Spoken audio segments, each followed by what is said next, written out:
bienvenue au nom de PMI Africa, et particulièrement du comité de coordination des chapitres francophones d'Afrique, Africa French Steering Committee, qui a organisé ce webinaire. Cette série de webinaires avec ILMU, qui démarre en français, d'autres sessions sont prévues. Donc moi je suis Diakhaté Ahmadou, je suis membre du PMI Sénégal, directeur du programme sur les applications de Web Dakar. Donc je vous souhaite encore une fois la bienvenue. Je vais donner très rapidement les consignes et informations pour que ce webinaire se passe très bien. On demandera gentiment à tout le monde de mettre son micro en mode mute et que si vous avez des questions à poser, de les mettre sur le chat box en précisant naturellement, en mettant un flux avant la question pour nous faciliter la prise en compte de la question. Et on informe également tous les participants que cette session fait l'objet d'enregistrement et sera distribuée après la session de présentation. Et donc, on souhaite à chacun un excellent webinaire.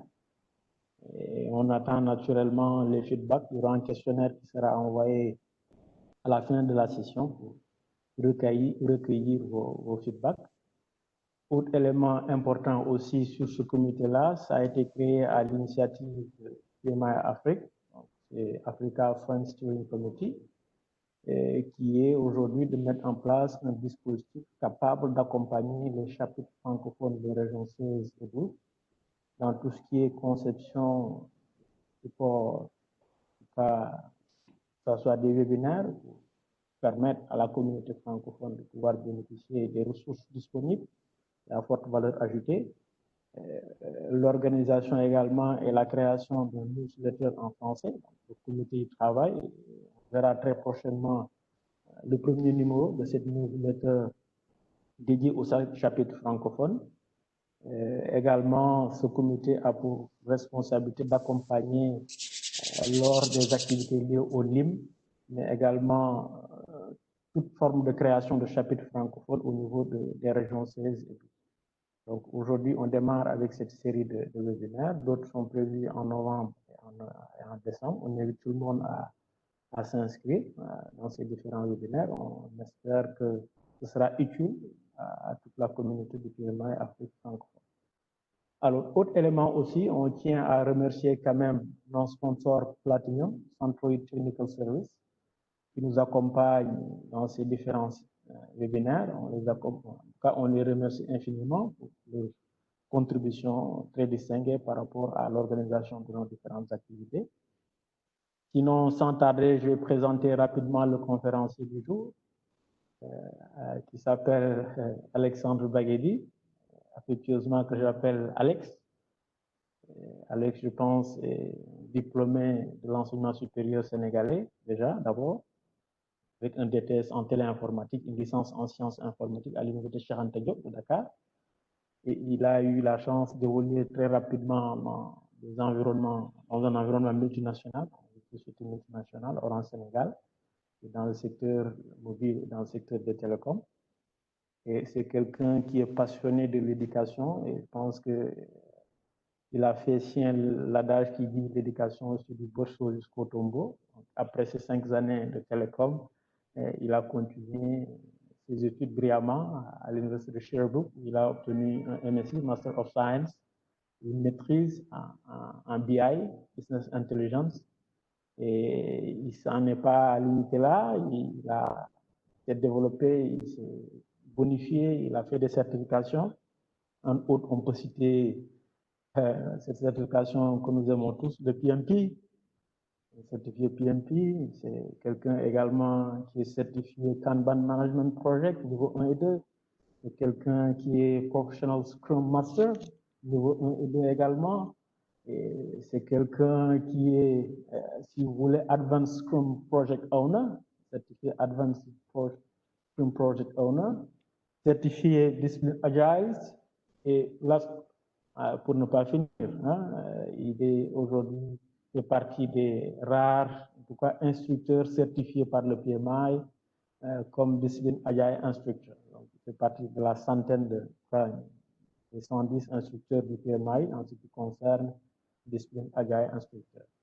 Il a accompagné dans sa carrière plusieurs entreprises dans divers secteurs d'activité, notamment en lean management, mais également en Kanban, en tant que Scrum Master, en tant que coach agile, en tant que Product Owner, en tant qu'également formateur en technologie de l'information et en agilité. Donc, vous l'avez compris, c'est un passionné de l'agile, tout ce qui est agile.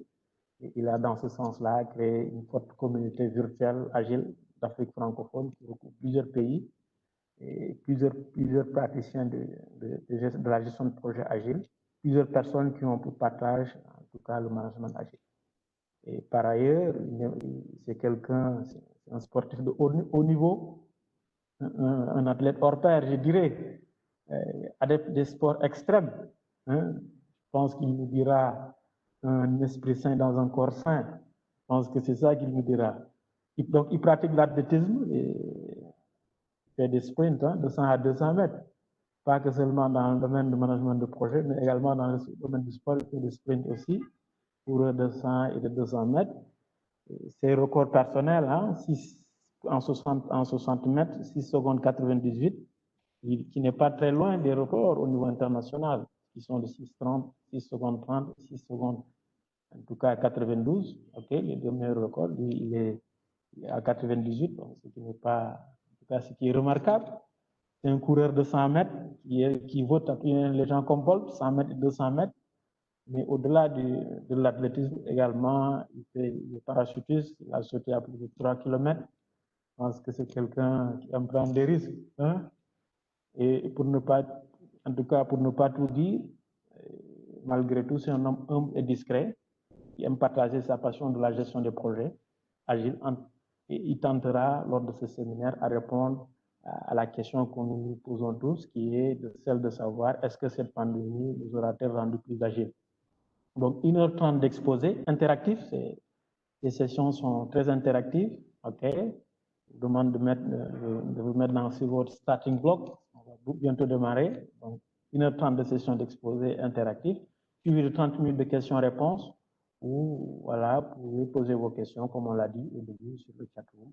Et on se chargera de les poser directement. Voilà, Alex, vous avez la parole. Donc, pour nous faire votre exposé. Et merci en tout cas pour votre disponibilité. Merci à toute l'équipe de PMI et des membres du coordonnateur des chapitres francophones qui ont accompagné l'organisation, la communication, le marketing sur ce sujet. Merci. Alex, vous avez la parole. Merci beaucoup, Ahmadou. Merci pour cette très belle introduction. Je ne m'attendais vraiment pas à tout ça. Très gentil à vous. Merci au PMI. Merci à PMI Africa de me donner l'opportunité de partager ma passion pour l'agilité. Donc, je vais peut-être demander, Nelson, if I may have the rights to share again, and I'll start sharing. Donc, donnez-moi juste quelques instants que je puisse commencer à passer les slides et puis on va démarrer nos activités. Comme le disait si bien Ahmadou, ce sera une session interactive. Je ne serai pas le seul à bavarder. Vous allez aussi contribuer à la création de cette expérience d'apprentissage-là. Donc, je vais tout de suite partager. Un instant. Alright. Alors, je pense que je serai bientôt en mesure de voir mon écran, si ce n'est pas déjà le cas. Alright. Alors, ce que je vais vous demander, s'il vous plaît, c'est d'aller sur ce site-ci que vous avez en haut. Donc, vous allez tous, s'il vous plaît, vous rendre sur menti.com. Si vous avez un appareil mobile, un téléphone ou une tablette, allez sur menti.com et rentrez le code que vous voyez à l'écran en haut, 48 56 61 et 9. Donc, une fois que vous êtes connecté, je devrais voir des thumbs up, des petites réactions. Ça va vous permettre d'interagir et peut-être même de poser des questions durant la présentation. Donc, allez-y, je vous donne quelques instants pour le faire. Donc, le code est en haut, 48 56 619. Je vais le mettre aussi dans le chat pour ceux qui me rejoignent. Donc, merci de me rejoindre sur menti.com. Et le code, c'est 48 56 61 et 9. Une fois, et voilà, je vois que vous commencez déjà à vous connecter. Super, merci beaucoup. Donc, on voit une personne pour l'instant. Donc, allez-y. Je vais poser des questions. Ok, super. Coucou du Portugal. Merci beaucoup à mes amis du Portugal qui nous rejoignent. Alors, pendant que vous faites ça, on va commencer quand même. Donc, je vous laisse vous connecter. Euh, Puis, pendant que vous vous connectez, donc avec toujours les instructions que je vous montre à l'écran, entrez. Donc, vous devriez voir à l'écran la même chose que je vous montre présentement. Entrez le pays dans lequel vous êtes. On a vu tout de suite qu'il y a des amis du Portugal qui sont connectés, qui sont en ligne. Donc, allez-y, rentrez rapidement. Voilà, on voit le Canada. Donc, le texte que vous voyez en plus gros, ben, ce sont les gens les plus représentés. Et ça monte très vite. J'aime ça. Excellent. Une quarantaine de personnes, donc ça va aller. Donc, le Canada a l'air d'être le plus. Oh, le Sénégal qui est représenté aussi, la Tunisie, le Cameroun, magnifique, le Malawi, waouh! Les gens de partout dans le monde qui sont avec nous, j'aime ça, excellent. Alors, très très content d'être avec vous et de pouvoir partager ces quelques minutes et quelques slides et une partie de mon expérience en agilité. Ok. Alors, pendant que vous faites ça, on va passer à la suite. Question suivante que j'ai pour vous. Alors, qu'est-ce que vous aimeriez apprendre durant cette session? Je veux l'entendre de vous. Donc, partagez avec nous, s'il vous plaît, qu'est-ce que vous aimeriez apprendre. Donc, dans le petit champ que vous aurez sur votre téléphone ou votre appareil, entrez quelques lignes, juste quelques mots. Voilà, j'aimerais apprendre Lean, Scrum, je m'attends à apprendre ceci ou cela. Partagez cela avec nous, s'il vous plaît, que je puisse voir. OK, Agile en général, d'accord, super. Donc, vous voyez les contributions commencent à rentrer. Agile, Scrum, très bien. Lean, parfait. Donc, oui, effectivement, cette présentation sera en deux parties. Première partie vraiment éducationnelle qui va vous montrer un peu les bases de l'agilité. Donc, tout ce qui est Lean, Scrum, Kanban, on va parler principalement de ça. Et je vais rapidement brosser quelques approches de l'agilité à l'échelle. On va parler de SAFe très brièvement, et on va parler aussi de discipline agile. Okay. All right. Donc, être agile dans le contexte des PME africaines, très intéressant. OK, on va discuter un petit peu. Discipline agile, très bien. Adaptation et expérience agile en télétravail. Oh oui, ça, on va en parler. Ça, j'aime ça. Avantages de l'agilité en milieu de travail. Ouais, il y a quelques avantages, effectivement. Lean, Kanban, super. Donc, merci de contribuer. Donc, vous voyez un peu, il y a de l'intérêt, donc vous êtes à la bonne place. C'est exactement de ça dont on va parler, toutes ces petites choses-là que vous mentionnez. Des expériences de tous un peu partout. Parfait. Donc, juste un rappel, le focus aujourd'hui, c'est donc pour les chapitres francophones africains. Donc, je suis très, très heureux d'être en compagnie d'autres agilistes de l'Afrique francophone. Donc, on va s'amuser ensemble, puis on va voir un peu comment on peut échanger et discuter sur ce que c'est que l'agilité. OK? Les partages d'expériences vécues pendant cette pandémie. Oui, ça, c'est la deuxième partie. Donc, première partie, on va apprendre c'est quoi l'agilité de manière générale. Et la deuxième partie, on va focuser sur le thème même de cette conférence qui est cette pandémie. Est-ce qu'elle nous a vraiment rendu agiles ou pas? On va en parler. On va voir ensemble si c'est le cas ou pas. All right. Donc, merci beaucoup de participer. J'aime ça. Je vois les contributions qui rentrent. Très, très, très, très bon. On continue comme ça. Alors, la suivante. Donc, au programme aujourd'hui, comme je mentionnais tantôt, nous avons les bases de l'agilité. On va parler du mindset agile, des valeurs, des principes. On parlera également du Lean, Scrum et Kanban. Une petite introduction sur ça. Et on va découvrir SAFe brièvement. On parler un peu de discipline agile qui a été rachetée par PMI récemment. Et on finira avec l'agilité dans ce temps de crise, cette pandémie que nous vivons présentement. Alors, d'après vous, le mot agile, ça vous fait penser à quoi? Dernière chose. J'aimerais vraiment vous entendre là-dessus. Puis n'ayez pas peur, il n'y a pas de mauvaise réponse. Allez-y. Agile, ça veut penser flexible. Oui, tout à fait. D'ailleurs, on voit le sportif là qui fait un flip en arrière. C'est excellent. Donc, souplesse, oui. Donc, l'agilité, c'est pas juste dans le monde de la techno ou des projets. Ça vient déjà du monde de l'anatomie. Ouais. Donc, le fait d'être flexible, d'être agile, d'arriver à bouger et pivoter, effectivement. Efficacité, tout à fait. Donc, toutes de bonnes réponses. Rapidité de réaction, oui. La capacité à pivoter, à s'adapter aux conditions changeantes dans notre monde aujourd'hui. Donc, oui, absolument. Le manifesto, oui. Mindset de flexibilité, d'efficacité, absolument. Vous voyez, on a déjà des experts qui sont avec nous là, c'est super. Donc, effectivement, ce sont toutes des très bonnes réponses. Merci beaucoup. Alors, on continue. Donc, comme vous l'avez très bien dit, l'agilité, donc ça commence par un mindset. Donc, c'est un état d'esprit. Donc, c'est un savoir-être avant même que l'on commence à parler de pratique, de technique, de cadre et autre chose. Donc, j'aime présenter ce petit diagramme-là avec un cerveau. Vous voyez le côté droit qui est plus le côté social lié aux valeurs, aux principes, donc qui sont vraiment liés à ce qu'on retrouve dans le manifeste agile. Donc, les 4 valeurs qui sont les interactions entre les individus, la collaboration qui est privilégiée, des solutions qui fonctionnent pour nos utilisateurs et notre capacité à répondre aux changements et à s'ajuster aux changements. Les principes, on ne les passera pas tous les 12, mais on va les voir un peu plus en détail tout à l'heure avec un autre diagramme. Mais concrètement, retenez que l'agilité, c'est d'abord un mindset. Donc, on parle d'un doing agile avant même de commencer, d'un being agile, pardon, avant même de commencer à parler d'un doing agile. Okay. Et dans la partie plus gauche, vous verrez donc tout ce que vous entendez sur le marché, Scrum, Kanban, Safe, etc., se retrouve dans cette partie-là où on est plus en mode action, on est plus dans la mécanique liée à l'agilité. Okay. Alors, n'hésitez pas si vous avez des questions, pareil, sur votre mobile, pour l'interrogation. Je vois qu'il y a des questions qui rentrent peut-être, on va les passer en revue tout à l'heure après la session. Interagissez, thumbs up, thumbs down, s'il y a quelque chose que j'ai peut-être mal dit, mal expliqué, petit thumbs down. Si tout va bien, thumbs up. Si vous aimez ce que vous voyez, petit cœur, j'apprécie toujours. Ça montre que vous êtes là et que je ne vous endors pas. J'aime ça. Merci beaucoup. Alors, si on veut une petite définition du mindset agile, on voit le mindset agile est défini par 4 valeurs, guidées par 12 principes, et se manifeste à travers de multiples pratiques. C'est un peu ce qu'on voit sur ce diagramme-là, que l'on retrouve, si vous ne l'avez pas, le Agile Practice Guide de PMI. Donc, dedans, en page 10, vous retrouverez ce diagramme-ci, qui présente un peu d'où part le mindset agile, jusqu'à ce qu'on commence à parler de Scrum ou autre chose. Donc, c'est vraiment une suite logique et une belle description, je trouve, de où commence le mindset agile et où est-ce que ça se rend. Okay. Alors, le manifesto, on en parlait. Donc, le manifesto a été écrit par 17 spécialistes de développement logiciel. Donc, ça vient vraiment, ce manifeste-là vient du monde logiciel. D'ailleurs, on le voit. C'est vraiment la traduction qu'on retrouve sur Internet, sur le site agilemanifesto.org. On voit 2 parties, une partie gauche, une partie droite. Sur la partie gauche de l'écran, vous voyez en orange des éléments que l'on valorise plus que d'autres. Ça ne veut pas dire que les éléments sur la partie droite, on ne les considère pas. Ce n'est pas du tout ce qu'on dit. Ça veut dire qu'il y a, si on dit qu'on adopte le mindset agile ou la manière agile de développer des logiciels, on va focuser plus sur les éléments en orange que sur les éléments en bleu. Passons-les rapidement. Donc, les individus et leurs interactions, plus que les processus et les outils.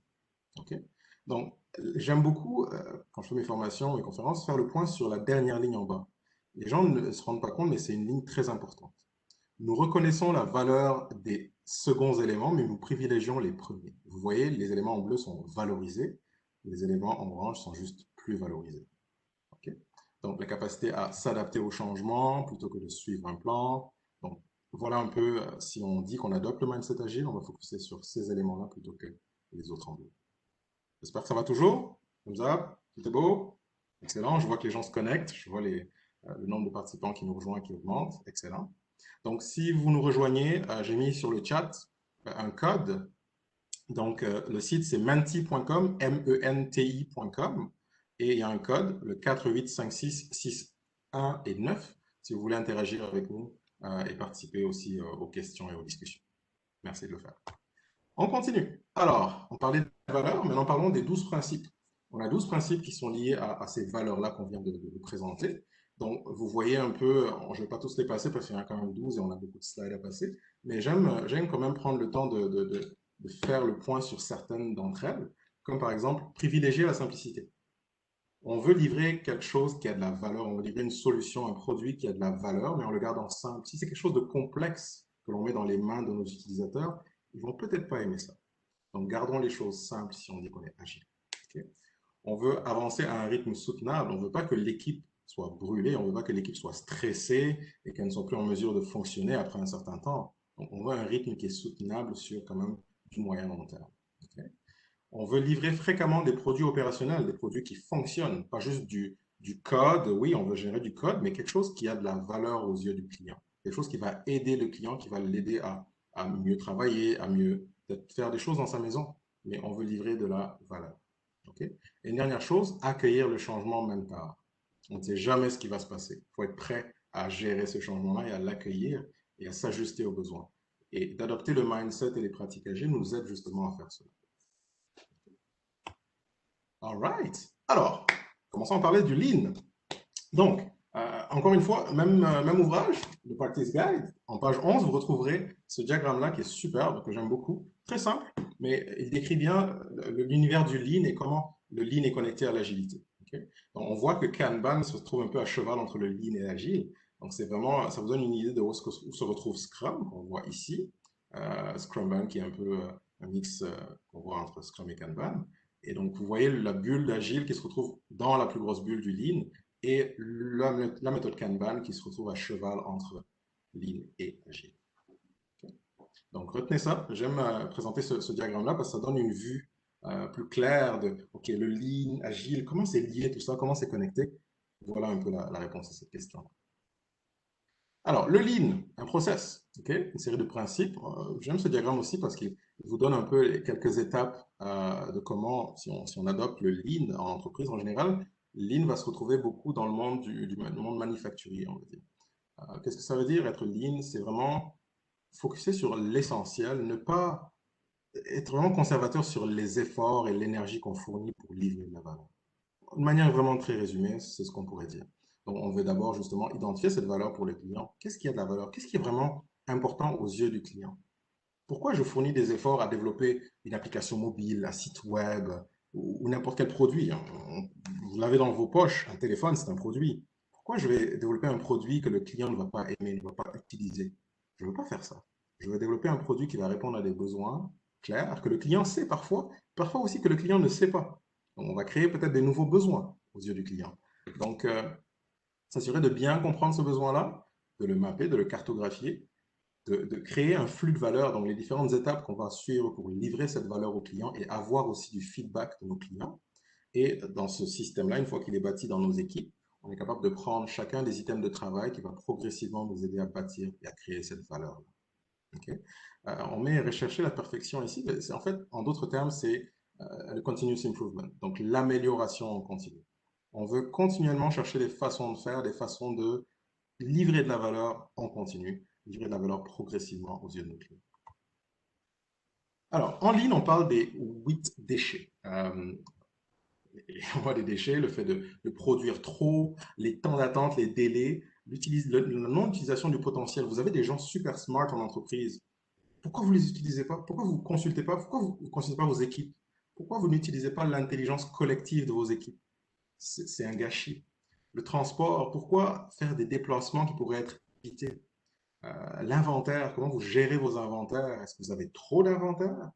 Est-ce qu'il y a des déplacements ou des mouvements qui pourraient être évités dans vos processus?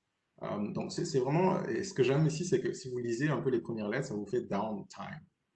Vous n'avez peut-être pas remarqué ça, mais oui, downtime. Donc, on veut éviter des downtime, on veut éviter des délais, on veut éviter vraiment de mettre des efforts là où c'est pas nécessaire ou là où ça apporte pas vraiment de valeur. OK?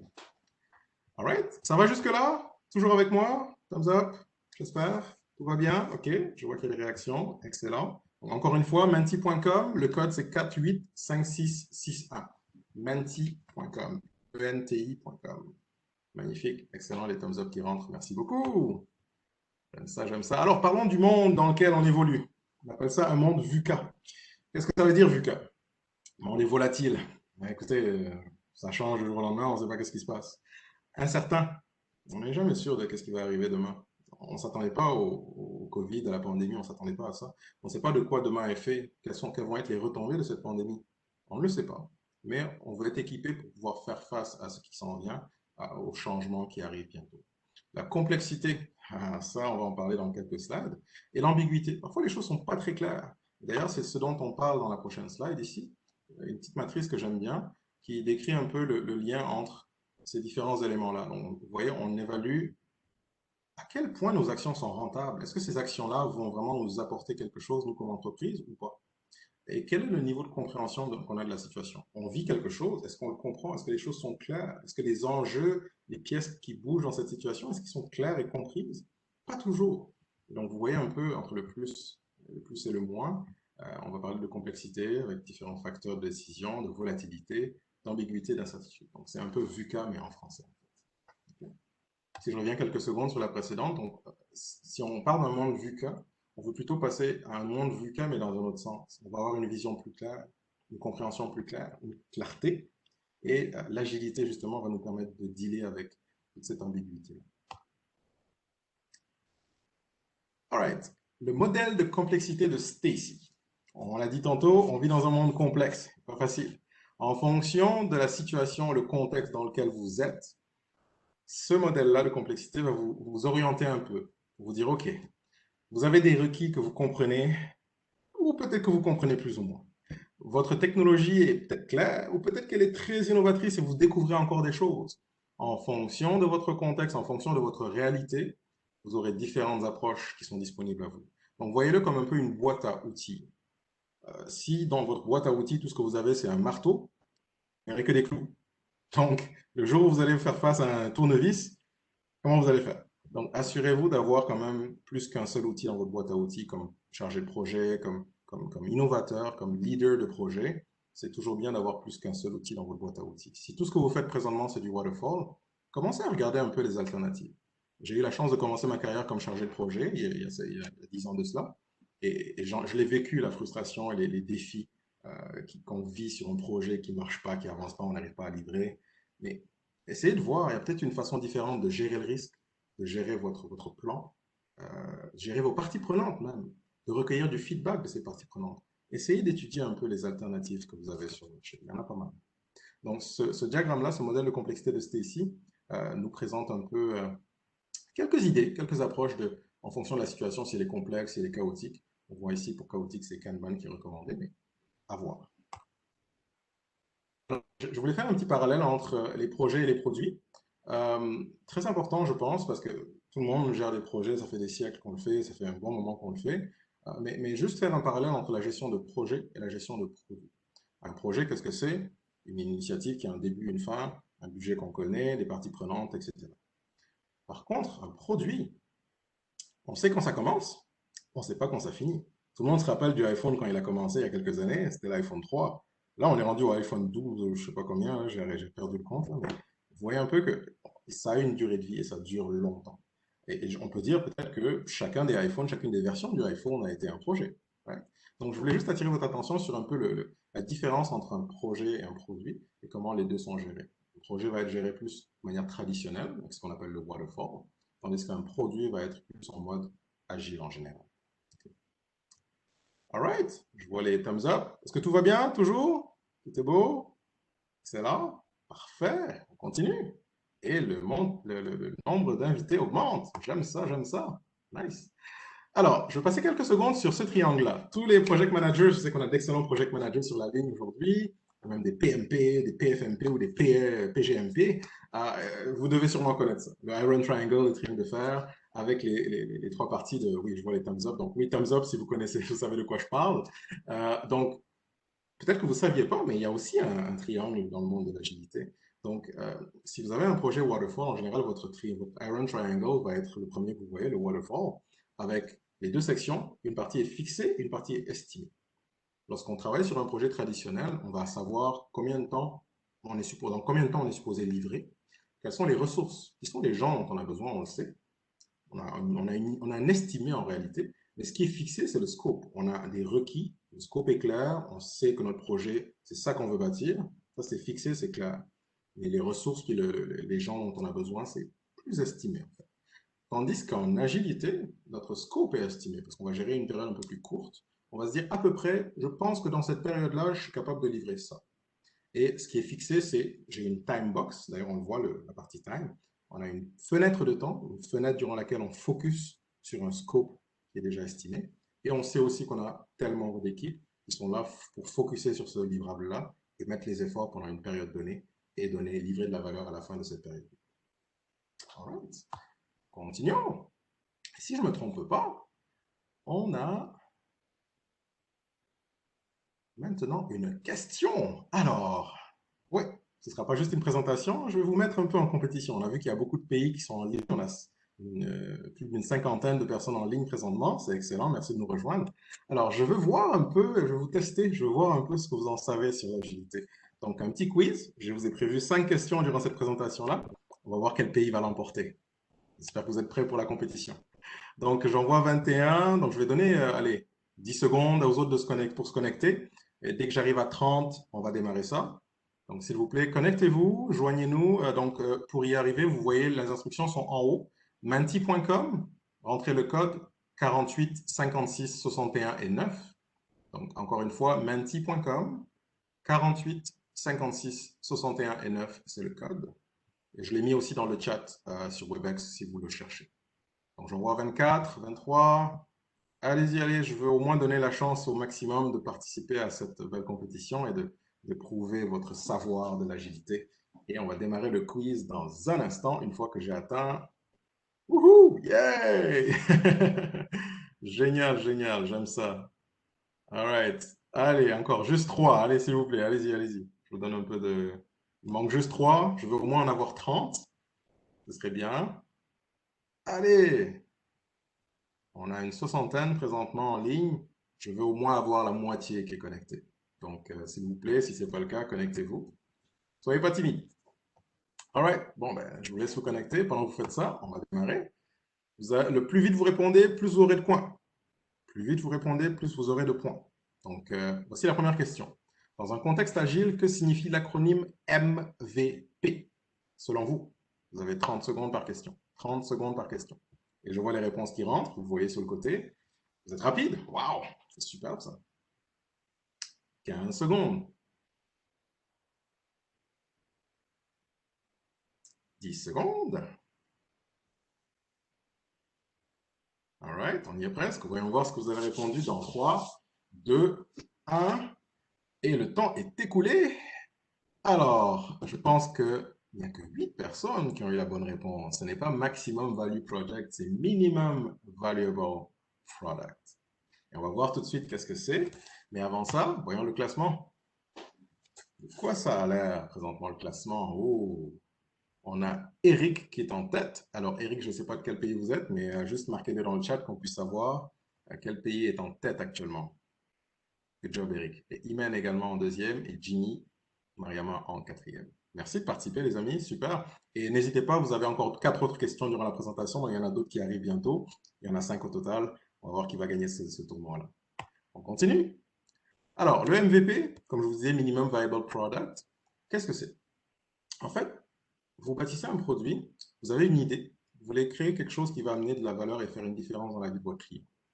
Voyez quelle version de ce produit la plus minimale vous pouvez créer. J'aime beaucoup cet exemple-là parce que ça montre vraiment qu'est-ce qu'on essaie de faire. Enfin, qu'est-ce qu'on veut faire, c'est amener de la lumière à quelqu'un. Vous voyez que ces 3 versions-là font juste ça. Sauf qu'il y a une version plus rudimentaire qui est la bougie. Après ça, on a la version plus la lampe, donc une autre version un peu plus élaborée, et une version beaucoup plus avancée qui est la dernière avec l'ampoule. On est parti de la bougie qu'on avait il y a des siècles, à maintenant on a des ampoules et même intelligentes qu'on peut commander avec Google et tout ça. Donc vous voyez un peu, c'est ça un peu l'idée du MVP. C'est qu'à chaque itération, à chaque version du produit qu'on veut créer, elle a de la valeur, elle aide déjà le client. Une autre slide que je voulais vous montrer, et je le vois beaucoup, ça fait quelques années que je suis consultant et je l'entends dans mes mandats chez mes clients. OK, on va faire un MVP 1, un MVP 2. Non, non, non. MVP. Il y a un. Il y en a un seul. OK? Le MVP, là, c'est pas que tu vas créer, OK, je prends cet exemple-ci. C'est pas, OK, je veux bâtir une voiture, ben, je vais faire une roue, une deuxième roue, la carrosserie. Non, non, non, non, non, non. C'est pas ça. C'est pas ça. C'est pas comme ça qu'on bâtit un MVP. Le MVP, c'est je bâtis une première solution. Vous voyez, il y a le bonhomme qui sourit déjà dès le départ. Il peut déjà faire quelque chose avec sa trottinette. Après ça, ben, je fais évoluer la chose. Ah, j'ai des plus grosses roues, un peu plus de frame. Ah, ok. Donc là, je passe à une autre version. Après, je mets un moteur au-dessus de cette. Ah, là, j'ai une moto maintenant. On voit un peu, c'est au final, ce qu'on veut faire là, c'est se déplacer. On veut un moyen de locomotion. Right? Donc, rappelez-vous, le outcome, donc c'est quoi l'objectif qu'on veut atteindre avec ce produit-là qu'on est en train de bâtir de manière itérative? Il faut penser ça et garder ça à l'esprit lorsqu'on bâtit des MVP, des Minimum Viable Products. Parce que chacun de ces produits-là est viable. Ça va jusque-là? Toujours avec moi? Yes, thumbs up. OK. On voit de plus en plus de gens qui se connectent. Excellent. Super. Alors, il est temps de passer aux choses sérieuses. On a parlé du mindset, on a parlé de quelques notions de base. Parlons maintenant de ces méthodologies, de ces pratiques-là, de comment, du doing agile. Alors, ça, c'est une étude qui se fait chaque année par le State of Agile Report. Donc, si vous allez sur stateofagile.com, je vous ai mis la source en bas. Sur ce rapport-là qui est fait chaque année, ils interrogent, ce que j'avais vu, plus de 10 000 professionnels. Je pense même que c'était 40 000, il me semble. Les professionnels de l'agilité, des exécutifs des leaders dans le monde et on leur pose quelques questions. On fait un sondage chaque année pour voir l'évolution de l'agilité et la progression de l'agilité dans les entreprises. Donc, en faisant cet exposé, ce rapport-là et cette étude-là, on a vu que dans le monde actuellement, 58% des entreprises qui ont été sondées utilisent Scrum. Vous pouvez le voir ici. Kanban, 7%. Et le mix Kanban-Scrum, 10% environ. Donc, vous voyez un peu que Scrum, effectivement, est la méthode le cadre le plus connu dans le monde présent. Alors, dans le monde du Scrum, il y a deux écoles de pensée.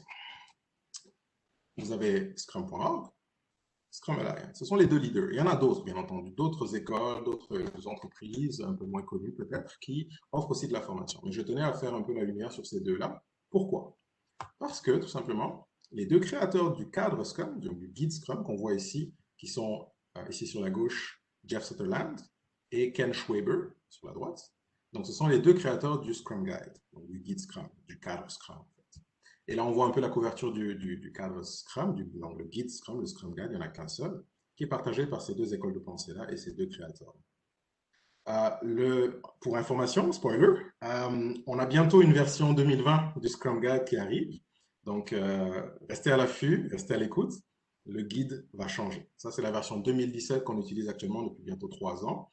Et Ken Schwaber a récemment annoncé même sur Twitter qu'à la fin de l'automne, on a une nouvelle version, une version 2020 du Scrum Guide qui va sortir. Présentement, le Scrum Guide fait 19 pages et le nouveau Scrum Guide va faire moins de 15 pages. Donc, vous pouvez imaginer qu'il y a des évolutions, il y a une maturation qui a été faite sur ce guide Scrum-là au fil des années. Okay? Juste une info pour vous. Exclusivité. Alors, le framework ou le cadre Scrum, de quoi ça a l'air? J'aime beaucoup cette image-là parce que c'est un excellent résumé. Et même dans le guide Scrum, tout est résumé, tout est vraiment concentré. Et si vous lisez chaque phrase et chaque mot a été pensé. Lorsque vous lisez le guide Scrum la première fois, vous n'allez pas remarquer ces petits détails-là. Mais après l'avoir lu 2, 3 fois, vous commencez à remarquer des petits changements, des petites choses, des petites idées, des petites informations. Exemple concret, saviez-vous que dans le Daily Scrum, les 3 questions qu'on a l'habitude de poser au Daily Scrum, qui est qu'est-ce que j'ai fait hier, qu'est-ce que je vais faire aujourd'hui, c'est quoi mes bloquants? Alors, figurez-vous que, et vous pouvez vérifier ce que je vais dire là, dans le guide Scrum, on dit que ces 3 questions, ce n'est pas la norme, ce n'est qu'un exemple. Et le mot exemple est bien cité dans le guide Scrum. Et beaucoup de gens, en lisant le guide, n'ont pas fait attention à ça, donc c'est devenu, OK, c'est la seule façon de le faire. Non, c'est pas vrai. Le Daily Scrum est un événement durant lequel l'équipe Scrum va s'aligner, va partager de l'information, va synchroniser et se consulter. OK? Donc, ce n'est pas juste un status meeting. Et je vois beaucoup d'entreprises, beaucoup d'équipes qui font ça, qui font juste utiliser ce meeting-là pour donner des statuts. Si le product owner est là, c'est OK, product owner, voilà ce que j'ai fait, je fais mon travail, tout va bien. Non, c'est pas juste ça. Donc, retenez-le. C'est très important de prendre le temps de lire le guide et de comprendre un peu qu'est-ce qu'il y a et qu'est-ce qu'il essaie de dire. J'aime ça, les thumbs up, continuez à les faire venir, si vous avez bien compris ce que j'ai. Alors, on continue. Donc, sur ce diagramme-là, ce qu'on voit rapidement, c'est le backlog, donc le product backlog, le sprint backlog et les différentes cérémonies. Donc, le planning, la rétrospective, le daily scrum, le sprint en lui-même, qui est la grosse boucle que vous voyez au milieu, et la revue de sprint. Les artefacts sont aussi là, qui sont le product backlog avec la petite boucle de refinement ou d'affinage du backlog qu'on voit ici. Le backlog du sprint, que l'on voit ici, donc il y a un extrait du backlog sur lequel l'équipe va focuser pendant un certain temps pour travailler dessus. Et donc, une fois qu'on a pris ce backlog-là, que l'équipe a travaillé durant le sprint, en passant le sprint va durer de 1 à 4 semaines. Et notre équipe l'équipe de développement va être de 3 à 9 personnes idéalement. C'est la taille recommandée pour une équipe. J'insiste sur le mot recommandé, qui est encore un autre mot qui est dans le guide. Si votre taille d'équipe est plus que 9 personnes, c'est pas recommandé, mais c'est OK. Je veux dire, c'est votre réalité, c'est votre contexte. It is what it is. Mais au-delà de 9 personnes, mathématiquement, vos canaux de communication sont plus élevés. Donc, ce sont d'autres enjeux et d'autres complexités que vous amenez dans votre projet. Donc, à éviter si vous avez une trop grosse équipe de dev, essayez de la garder en dessous de 9 personnes. Donc, à la fin, on bâtit un incrément. On va bâtir quelque chose à la fin de chaque itération. On veut pouvoir bâtir quelque chose à la fin de chaque itération dans la mesure du possible. Mais oui, donc les 3 artefacts sont le product backlog, le sprint backlog et l'incrément qu'on a à la fin. Toujours avec moi? Ça va? Continue? Scrum est basé sur 3 piliers. On a la transparence, l'inspection, l'adaptation. La transparence, qu'est-ce que ça veut dire? Si je ne sais pas qu'il y a un bloquant, qu'il y a un problème dans une équipe, comment moi, comme manager, je peux le régler? Si je ne sais pas qu'il y a des enjeux qui vont peut-être me faire planter mon projet dans quelques temps, si quelqu'un a l'information et qu'il ne la partage pas, et que les conséquences sont désastreuses pour le projet, pour l'organisation, comment je fais? Je ne peux pas deviner ce que je ne sais pas. Donc la transparence est un pilier très important en Scrum et c'est pour ça qu'on a autant d'événements, autant de cérémonies pour justement se partager l'information et être au courant de ce qui se passe. Et en fonction de cette information, de cette donnée-là, on va pouvoir l'inspecter, analyser la donnée collectée et s'adapter aux besoins. Donc c'est de là que viennent ces 3 piliers-là.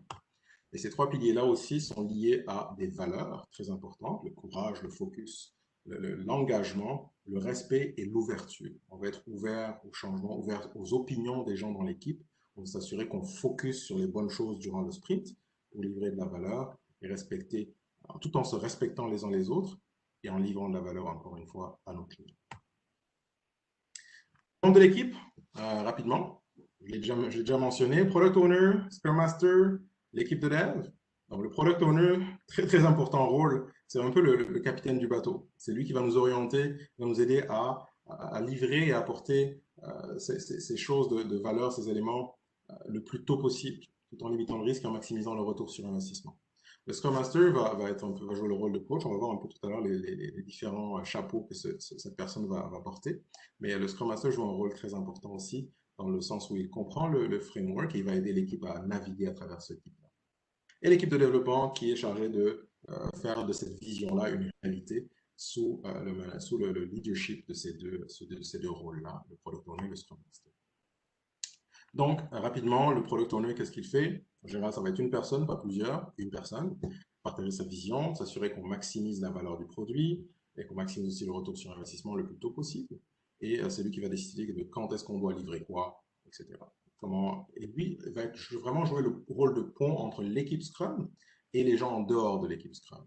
Donc, qu'est-ce qui se passe dans l'équipe versus qu'est-ce qui est attendu par les gens en dehors de l'équipe. Et le Scrum Master va faire tout pour remonter les difficultés, s'il y a des bloquants, des choses dont on a besoin pour performer mieux. Le Scrum Master va se charger de passer ces informations-là. Donc rapidement, on voit ici quelques postures préférées. On voit le collaborateur, le décideur, le visionnaire, l'influenceur, l'expérimentateur et la voix du client. Ce sont différents chapeaux qu'un Product Owner va prendre, va porter en fonction de son contexte. Un Product Owner, à certains moments, va peut-être devoir prendre une décision.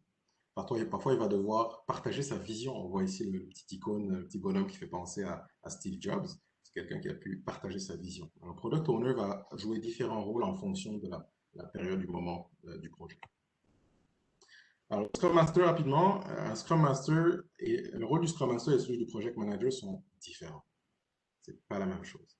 Le Scrum Master est là pour aider l'équipe. Le Project Manager a un projet à gérer, un projet à livrer. L'idée, c'est pas de dire que un est plus important que l'autre, c'est pas du tout ça. C'est juste deux rôles différents, c'est tout. Chacun a un focus, chacun a une mission, chacun a une responsabilité. Donc, je voulais montrer rapidement ce distinguo-là entre les deux rôles. Je pense que c'est très important de faire cette distinction-là. Donc, même chose ici pour le Scrum Master, les différents chapeaux, il en a 8 lui. Il va enlever tous les bloquants de l'équipe, faciliter les rencontres au besoin, jouer le rôle de coach ou d'enseignant. Il va enseigner le guide, le cadre Scrum, les aider à naviguer à travers ça. Il sera un leader, servant, un manager parfois, un agent de changement. Amener Scrum dans une organisation, c'est pas facile. C'est tout un changement. Donc, il va aider l'organisation aussi à naviguer à travers ces nouveautés-là, ces nouveaux cadres et ces nouvelles façons de faire. Très important. Le mentor, parfois dans l'équipe, il y a quelqu'un qui a besoin d'écouter, de t'accompagner. Donc, au besoin, quelqu'un de l'équipe peut venir approcher le Scrum Master pour dire « Hey, je ne comprends pas pourquoi on fait un sprint review, ça prend trop de temps. » Donc, il va jouer ce rôle-là au besoin également. OK? Et rapidement, pour finir, l'équipe de développement. Donc, l'équipe qui est dans son écosystème, avec ses différents rôles, ses différentes spécialités. On veut que cette équipe soit cross-functional, soit multifonctionnelle. Donc, on a tous les gens et toutes les spécialités dans l'équipe pour arriver à livrer de la valeur à chaque itération, à chaque sprint. On veut qu'à la fin de chaque période de 1, 2, 3 ou 4 semaines, on est fini par bâtir quelque chose qui, aux yeux du client, va être important et va aider le client d'une manière ou d'une autre. Et je finis sur les time box. Donc, les time box, en fait, c'est une période de temps qu'on ne doit pas dépasser. Donc, c'est une durée maximale pour chacun des événements. On a le sprint de 1 à 4 semaines, le daily scrum, 15 minutes, le sprint review qui est 4 heures pour un sprint de 4 semaines, la rétro, 3 heures pour un sprint de 4 semaines, et le planning, 8 heures pour un sprint de 4 semaines. Alors, deuxième question, est-ce que vous êtes prêts? On voit 26, on a perdu quelques-uns. Je vais m'assurer que tout le monde est avec nous. Oui, vous êtes là? Super, let's go. On va démarrer ça.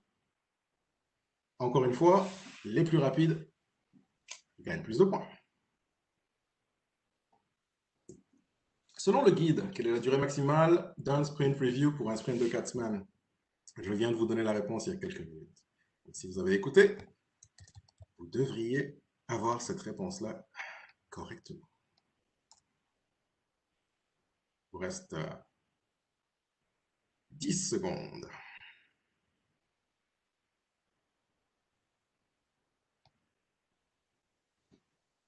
26 réponses qui rentrent. Vous êtes rapide. Excellent. 30. Ouh. Alors, la bonne réponse, c'était 4 heures. C'était 4 heures. Donc, pour un sprint review, c'est 1 heure par semaine de sprint. Okay? C'est une petite règle de 3. Pour le planning, c'est 2 heures par semaine de sprint. Donc, 8 heures si c'est un sprint de 4 semaines. Pour la rétro, c'est 3 heures maximum si c'est un sprint de 4 semaines. Good job tout le monde. On va voir le classement. On va voir si c'est toujours Eric qui est en tête. Ouh, c'est serré. Je pense que Imen a pris la tête. Je pense que Imen a pris la tête. Imen a été la plus rapide. Imen a pris la tête, suivi de Sarah et de Eric. Good job, guys. Excellent. On continue. On parlait des artefacts, donc je ne passerai pas trop de temps dessus. Rappelez-vous, les artefacts sont les suivants. Le backlog, qui est la liste de tout ce qu'on doit faire, donc what to do. Le sprint backlog est un extrait de ce product backlog-là, qui est qu'est-ce qu'on doit faire durant notre période de focus, notre time box, notre sprint. Et qu'est-ce qui a été fait? Notre incrément de produit, notre petit bout du produit qu'on va bâtir au fil du temps, qu'on va bâtir de manière incrémentale. Okay? Rapidement, je vais vous montrer un peu un backlog, qu'est-ce qu'on peut retrouver dans un backlog.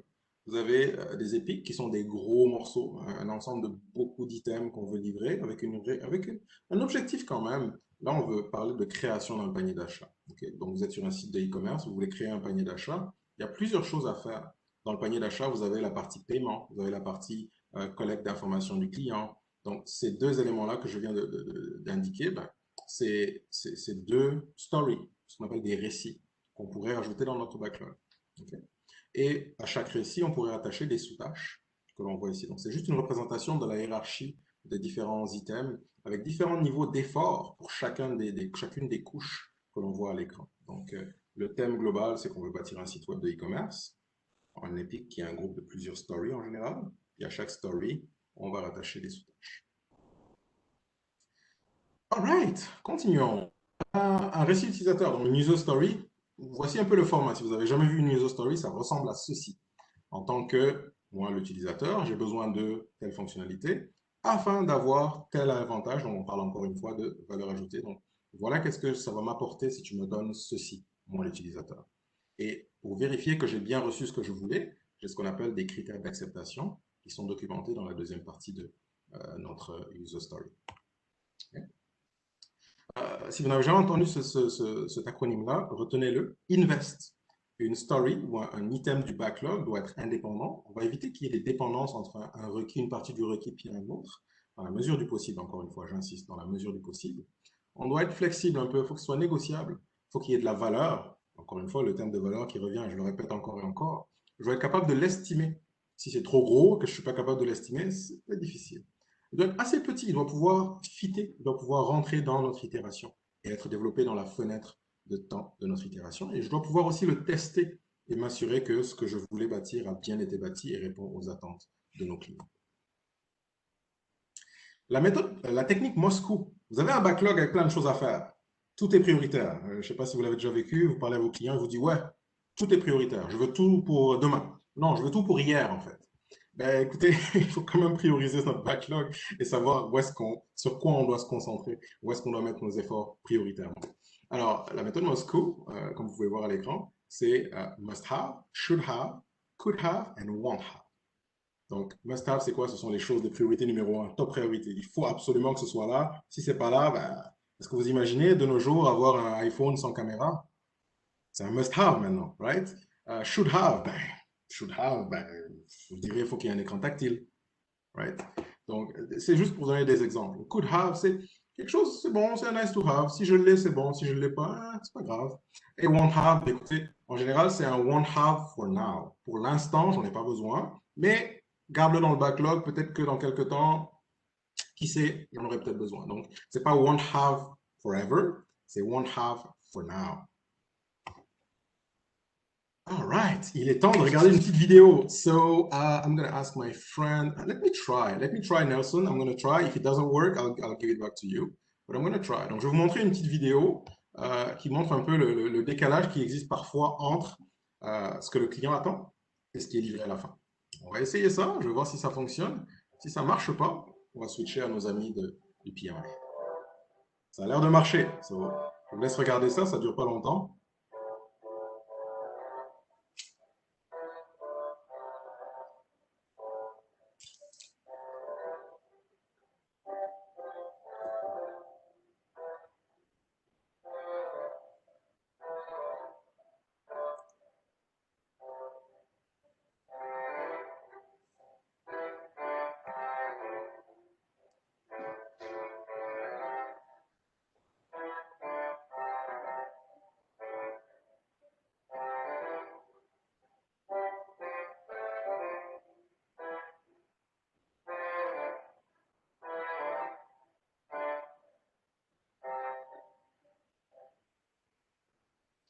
Alors, j'espère que vous avez compris un peu la blague en arrière. On voit entre ce que le client s'attend à voir et le résultat final. Vous voyez un peu la différence. La moralité de cette histoire-là, c'est ne vous tournez pas le dos. Essayez de parler idéalement face à face. Essayez de vous dire la réalité. Essayez de pas juste d'éviter autant que possible ce qu'on appelle le téléphone arabe, là, le lost in translation. Communiquer de manière claire, répétez même quand c'est nécessaire, mais assurez-vous que ce que vous dites a bien été compris par l'autre personne. Là, l'histoire ici, c'est il fait un dessin en arrière, mais l'autre en avant se base sur ce qu'il a senti comme mouvement. Donc, il répète la même forme, mais il ne sait pas où est-ce qu'il doit le faire. Donc, forcément, ça ne marche pas. Donc, j'aime bien montrer cette vidéo-là pour vous expliquer qu'il y a parfois un clair décalage entre ce que le client s'attend à avoir et ce qu'il retrouve au final. Okay. On continue. Ça va? Est-ce que vous êtes toujours avec moi? On avance bien là. Ça fait bientôt, ça fait quoi? Ça fait 45 minutes qu'on discute. On passe à Kanban.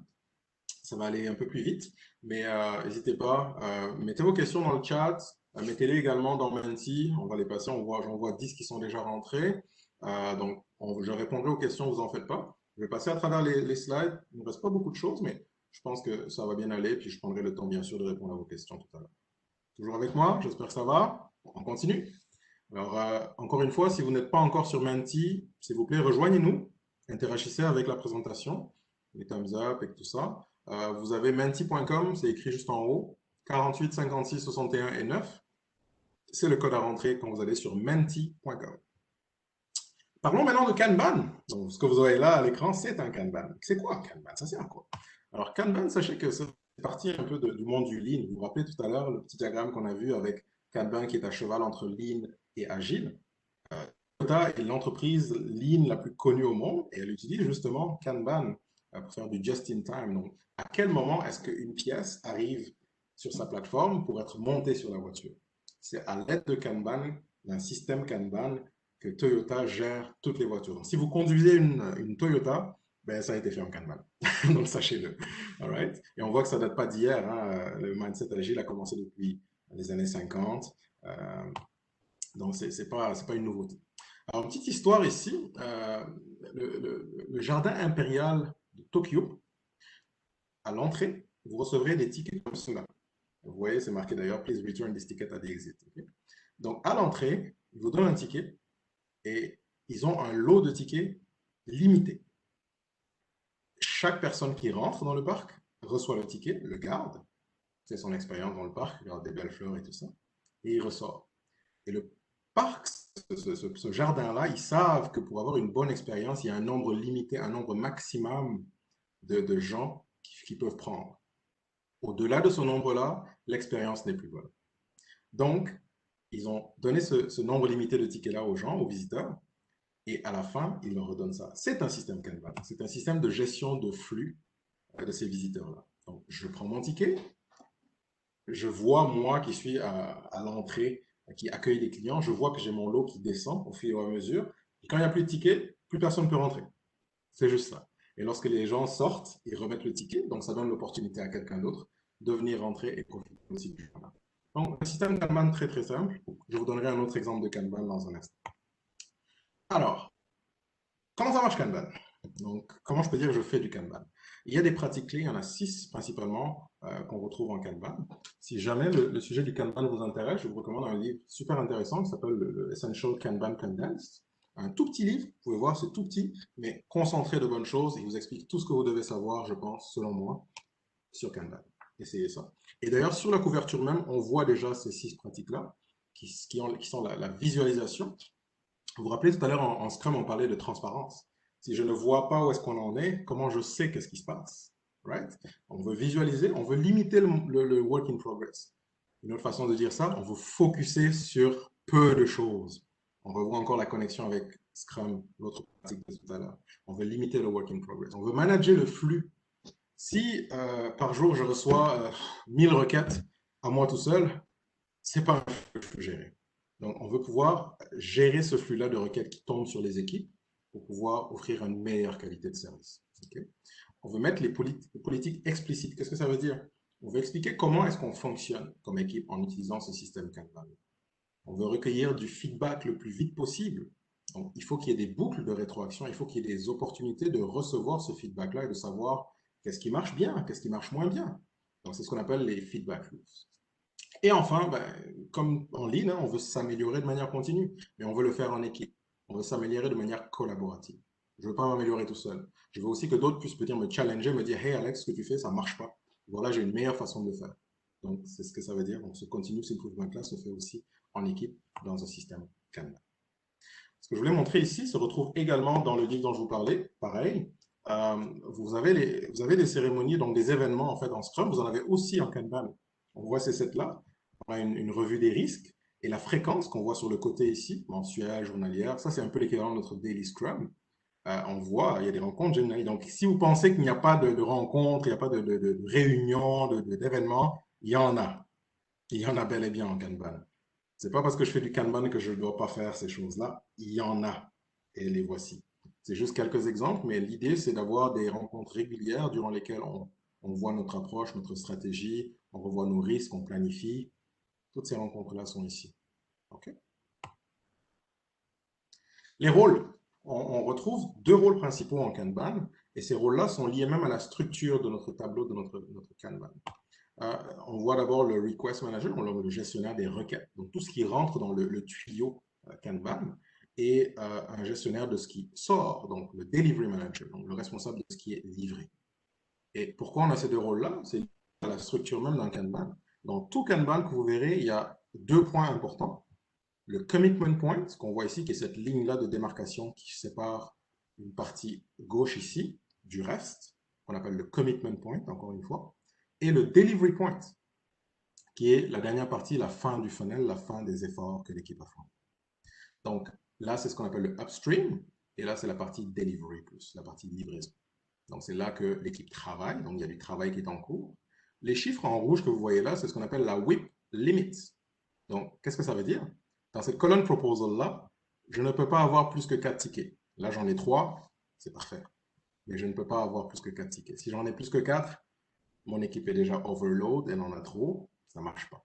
Et c'est vraiment par expérience et au fil du temps que ce chiffre-là va évoluer. Peut-être que demain, je vais rajouter un nouvel élément à mon équipe et que ce 4-là va devenir un 5. Qui sait? Mais l'idée, c'est de vraiment avoir le WIP limit qui aide l'équipe à être optimale et à performer de manière optimale. All right. Encore une fois, les 2 sections avec votre commitment point et le delivery point. Et encore une fois, le upstream et le downstream. Donc, dans tout Kanban, vous devrez pouvoir détecter ces points de démarcation-là et ces différentes portions de votre tableau Kanban. All right, je pense qu'on a peut-être un autre quiz, si je ne me trompe pas. Ça ne devrait pas tarder. Je pense que oui. Ah, question numéro 3. Est-ce que vous êtes prêts? Ah, on commence à voir le nombre de personnes, le nombre de participants qui augmente. C'est génial. Voyons voir. Soyez prêts? On y va pour une troisième question.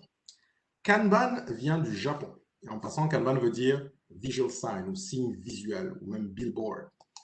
Mais qui est reconnu comme étant un des développeurs principaux de cette méthode, selon vous? Est-ce qu'on parle de Taichi Ohno, de Jigoro Kano ou de Morei Ueshiba? Qui, selon vous, est le développeur le plus connu de la méthode Kanban? Vous avez 10 secondes pour répondre.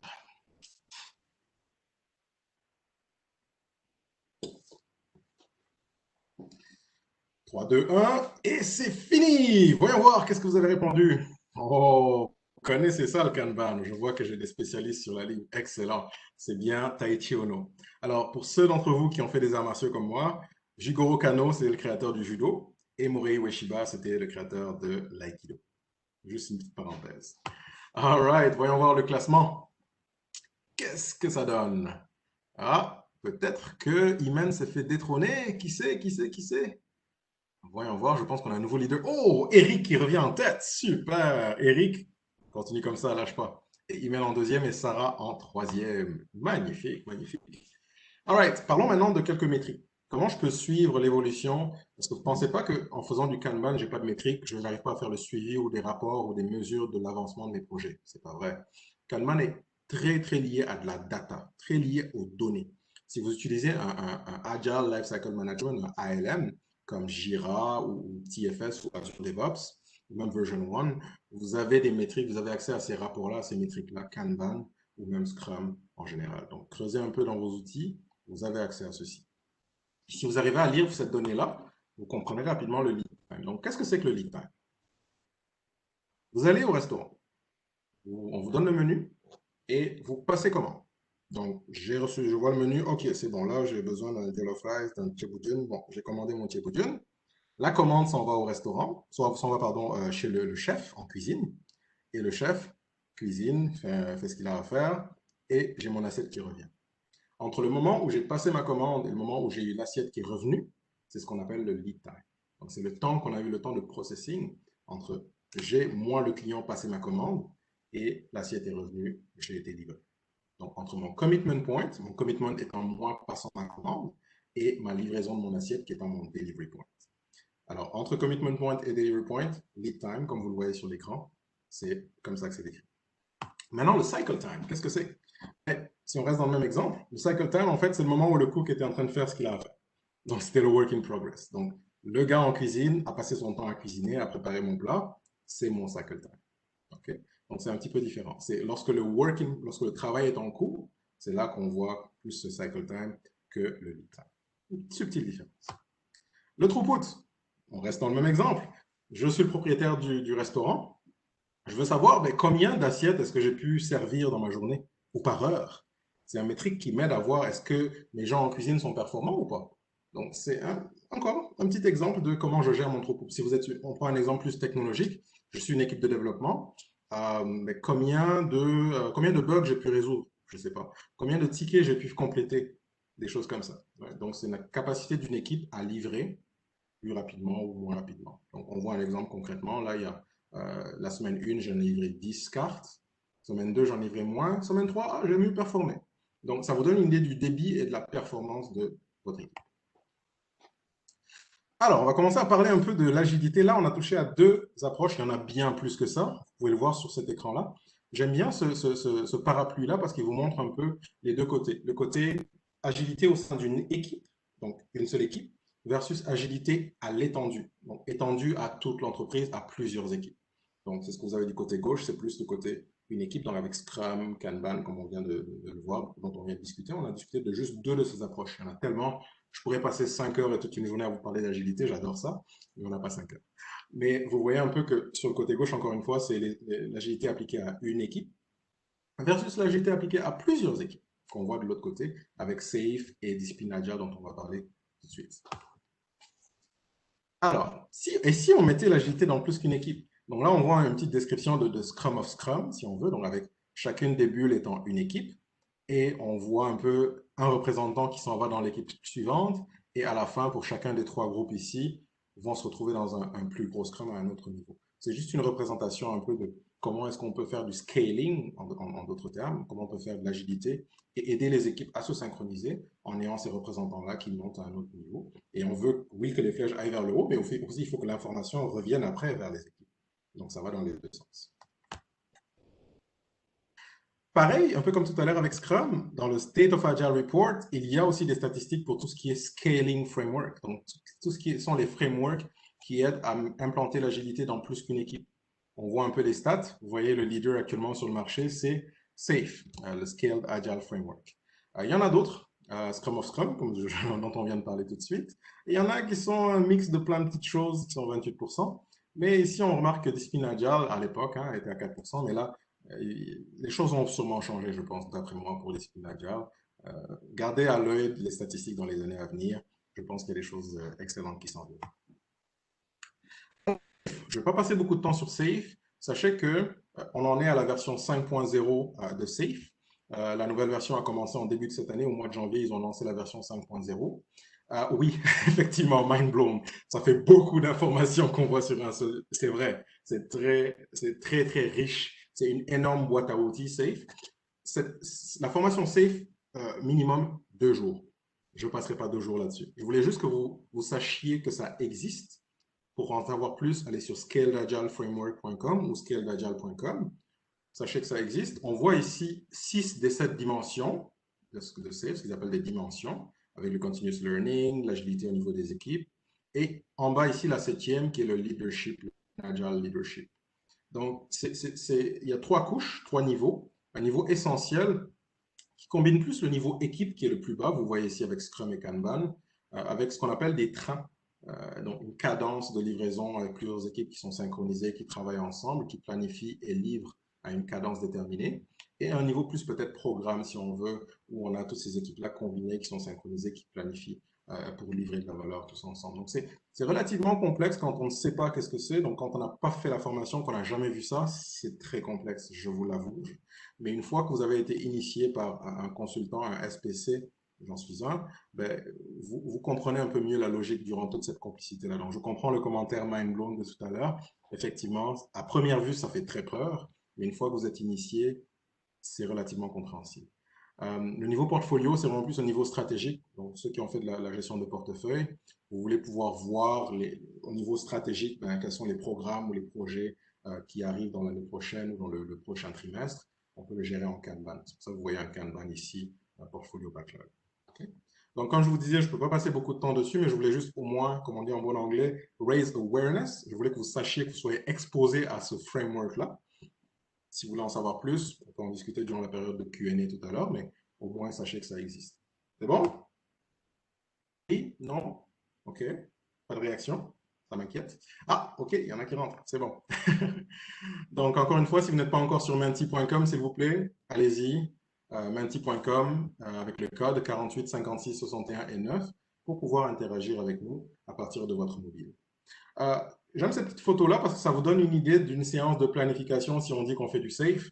Ça ressemble à ça.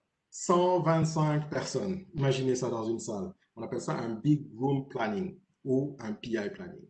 En général, c'est ça, c'est de 50 à 125 personnes maximum pour lancer ce qu'on appelle un train dans le monde du SAFe ou un Agile Release Train. C'est juste une idée, hein, imaginez vos sessions de planning avec 125 personnes.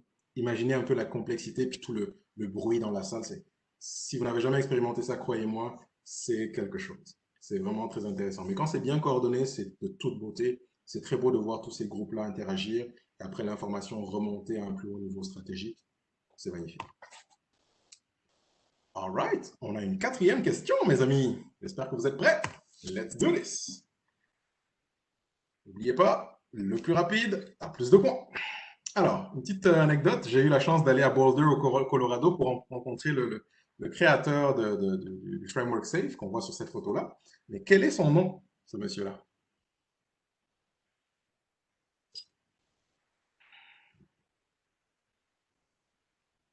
Vous avez 15 secondes. J'espère que vous le savez. J'ai 20, 21 qui rentrent. OK. Il y en a un peu plus. Dans 3, 2, 1. Alors, qui est-ce qui l'a eu? Oh, la majorité a pensé que c'était Scott Ambler. Et non, ce monsieur s'appelle Dean Leffingwell. C'est le créateur de Safe. Mark Lyons, Scott Ambler sont les créateurs d'un autre framework dont on va parler dans un instant, qui est Discipline Agile. Mais avant ça, voyons le classement. Voir qui mène. Est-ce que Eric est toujours en tête? Oh, oh là là, il y a Irina qui revient en force. Magnifique ça. Ok. Eric, je pense que tu as de la concurrence, donc fais attention. Garde tes fesses. Alright, donc comme je vous disais, on va parler de discipline agile maintenant. Donc, vous avez peut-être remarqué, j'aime beaucoup les livres. Un autre livre que je peux vous recommander, il y avait il y a quelque temps cette version-là du livre pour discipline agile s'appelle Choose Your Wow. Ça, c'est l'ancienne version. Il y a maintenant une nouvelle version de ce livre-là depuis qu'ils ont fusionné avec discipline agile, avec PMI plutôt. Il y a une petite livre orange comme ça, Choose Your Wow. Comme vous pouvez voir, c'est fait par PMI. Donc, Choose Your Wow, si vous voulez en apprendre plus sur discipline agile, je vous recommande ce livre-là, qui est vraiment excellent, qui renferme en fait tous les process, les process et tout ce qui est dans le toolkit discipline agile. Donc, ce qu'on voit à l'écran actuellement, c'est, je vous dirais, l'article qui a annoncé un peu le rachat de discipline agile par PMI. Il y a déjà plus d'un an de cela. Et il y a beaucoup de changements qui sont en cours. Ils viennent récemment de sortir la liste de leurs nouvelles certifications. Il y en a 5 ou 6 qui sont sortis. Donc, renseignez-vous, allez sur le site du PMI, tapez Discipline Agile et vous retrouverez une section spécialement dédiée à ça, qui est vraiment la branche agile de PMI. Et dans cette certification-là, vous avez le PMI ACP qui reste, qui ne disparaît pas, qui est vraiment focus pour les gens qui commencent en agilité. Vous avez le DASM, qui est Discipline Agile Scrum Master, ou le Discipline Agile Senior Scrum Master, qui est un autre, le DASSM, le Discipline Agile Coach. Vous avez aussi le Discipline Agile, le spécialiste Discipline Agile pour tout ce qui est Value Stream, le DIA VSC. Donc, vous voyez un peu tout ça. Je ne passe pas plus de temps dessus, mais je vous invite à aller sur le site pmi.org et à chercher la section Discipline Agile pour cela.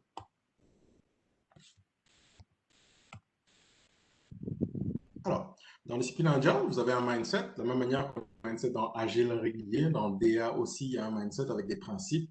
On veut s'assurer que le client est épaté, on veut s'assurer qu'on va au maximum, qu'on va above and beyond. On veut s'assurer qu'on s'adapte au contexte dans lequel on évolue. Right?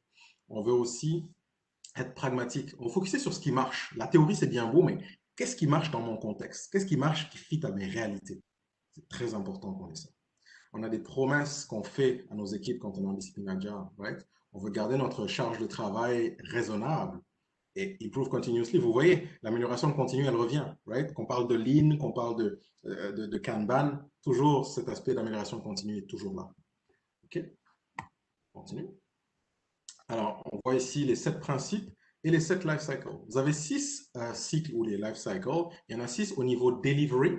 Il y en a un au niveau portfolio, au niveau plus stratégique, qui est le DA Flex. Donc, les 6 life cycles de discipline agile qu'on voit au niveau delivery, l'exploratoire pour tout ce qui est startup qui veulent, ils ont une idée, ils veulent explorer, essayer l'idée, ils vont utiliser ce cycle de vie-là.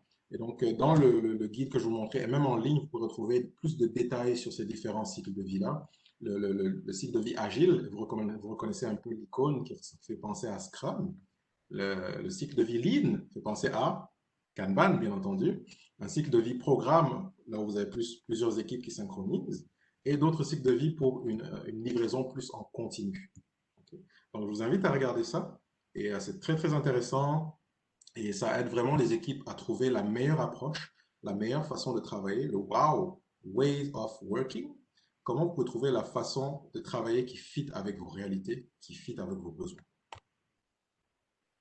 Les différents rôles, rapidement, on a des rôles primaires et des rôles secondaires. Les rôles primaires font penser à ceux de Scrum, sauf que là, on a un rôle de plus. On a le team lead, le product owner. Team lead fait penser au Scrum Master, mais on a aussi quelqu'un de plus technique, qui est l'architecture owner.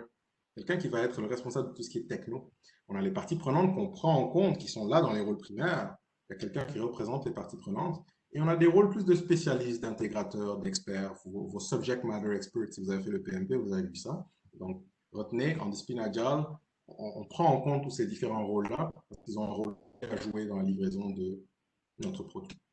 Alors, si vous n'avez jamais vu le toolkit, il est représenté comme ça, c'est ce qu'on appelle notre onion ring, avec le niveau fondation qui revient, qui reprend encore les principes, les promesses et les guides qu'on a vus tantôt, avec les différents, on voit un peu les life cycles, une partie des life cycles, les rôles, les équipes, la capacité à choisir son wow. Le niveau DevOps qui est présent, on a DA DevOps, que vous pouvez regarder, les value stream et discipline Agile Enterprise, avec d'autres éléments comme la gestion de l'architecture d'entreprise, etc., etc. Donc, ils prennent en compte vraiment les différents niveaux et les différentes réalités de l'entreprise dans ce toolkit-là, dans cette trousse-là. Et dernière chose sur les Spin Agile, voici un peu le flow qu'on peut suivre quand on est une équipe qui commence et qui cherche à choisir sa méthode, cherche à choisir son approche. Donc, ce qu'on voit ici, c'est, je suis une équipe, je suis dans une entreprise. Si je veux commencer avec Spin Agile, on va nous poser des questions. Est-ce que j'ai choisi moi-même mon cycle, mon life cycle ou pas? Si c'est oui, ok, il faut trouver une autre approche. Est-ce que je comprends pourquoi on a choisi ça, etc., etc. Donc, en fonction de ce cheminement-là, en fonction des réponses que j'ai, je verrai est-ce que c'est le cycle de vie exploratoire, le serial, ça c'est le waterfall, est-ce que c'est le cycle de vie lean ou agile qui est le mieux. Donc, en suivant le cheminement qu'on voit dans Choose Your Wow, on peut relativement trouver celui qui s'adapte le mieux à notre contexte. Donc, c'est une rapide introduction à l'esprit agile. Encore une fois, je suis désolé, je ne peux pas passer plus de temps que ça, mais au moins vous savez que ça existe, vous savez où chercher l'information et c'est disponible pour vous. Donc, on arrive à la fin de notre première partie d'éducation sur tout ce qui est Lean, Agile, etc. Je voulais finir avec une petite nouveauté sur le marché. Ça fait juste quelques mois que ça existe, qui est le Remote Agile Framework. Si vous n'avez jamais entendu parler de ça, allez sur remoteaf.co. C'est une compagnie australienne qui est en train de mettre en place un framework pour le travail à distance. C'est vraiment phénoménal ce qu'ils font là, c'est vraiment intéressant. Ils donnent plein d'outils pour collaborer à distance, utiliser des boards, utiliser des outils comme Miro, Mural, pour collaborer en équipe quand vous êtes une équipe multidisciplinaire qui est à distance. Donc c'est très très beau framework. Je travaille actuellement avec eux justement pour ça. All right, je pense qu'on est arrivé à la deuxième partie maintenant. Avant qu'on fasse ça, est-ce que tout le monde est toujours avec moi? Il ne nous reste pas grand-chose. J'en ai à peu près pour 10 à 15 minutes de contenu qui nous reste. Je veux un thumbs up, je veux des signes de vie. J'aimerais vraiment savoir que tout le monde est toujours avec moi et que je ne vous ai pas trop endormi. J'essaie de garder quand même la session dynamique et informative au maximum. Là, on va partir dans une partie plus informative et, on va dire, d'inspiration. Okay? Parlons un peu maintenant de la pandémie, de comment elle nous a affectés. Quel impact elle a eu sur nous comme société, comme communauté, comme famille, comme entreprise. Je voulais faire une petite parenthèse, passer un peu de temps avec vous pour connecter pendant ce temps de pandémie. Je suis moi-même présentement en quarantaine parce que je reviens de voyage il n'y a pas longtemps. Donc, je suis chez moi, tout seul. Et oui, c'est pas facile, mais je prends le temps de vraiment protéger les autres parce que je reviens de voyage et c'est les règles en cours actuellement ici au Canada. Quand on revient de voyage, c'est 2 semaines de quarantaine, seul ou en famille, suivant votre situation, avant de pouvoir ressortir et d'être exposé aux autres. Donc, il veut s'assurer qu'il n'y a pas de symptômes, que j'ai rien attrapé, etc., etc. Donc, comment cette pandémie nous a-t-elle rendu plus agiles? Pourquoi je vous montre cette photo-là? Au tout début de la pandémie, chaque jour, je dis bien chaque jour, notre Premier ministre, M. Justin Trudeau, se mettait devant chez lui, on voit il est à la porte de chez lui, là, et il nous parlait de comment la pandémie est en train d'évoluer dans le pays et quelles sont les choses qui vont changer. Donc, vous voyez, ça vous rappelle quoi? Ça vous rappelle pas le Daily Scrum dont on parlait tout à l'heure en Scrum? C'est ça, c'est une rencontre journalière. Une rencontre journalière durant laquelle on donne l'heure juste, on amène de la transparence, on inspecte et on s'adapte. Donc chaque jour, s'il y a des choses qui ont changé, les chiffres ont monté, ont descendu, on s'adapte. Right? Ça vous fait penser à l'agilité? Pensez-y bien. Continuons. Vous avez peut-être déjà vu cette photo-là, elle me fait bien rire. Un manager ou un gestionnaire, un upper leader qui dit la transformation digitale, elle est encore loin, c'est des années plus tard. Là. On a le temps, c'est pas grave, c'est pas une priorité. Et on a le gros boulet du Covid qui arrive en arrière pour lui dire ouais, tu vas voir. Là. Donc, c'est pour vous dire comment le Covid a forcé plusieurs entreprises à changer leur façon de faire, changer leur façon de collaborer, de travailler. Je pensais que c'était une très très belle illustration de ça. C'est pour ça que je voulais vous la partager. Alors, petite vidéo à nouveau, la deuxième sur 3. Je vais vous la partager et je vous laisse en profiter. C'est sur les joies du travail à distance. Vous l'avez peut-être déjà vu, mais voici. And what will it mean for the wider region? I think one of your children's just brought in. I mean, shifting sands in the region. Do you think relations with the North may change? I would be surprised if they do. Pardon me.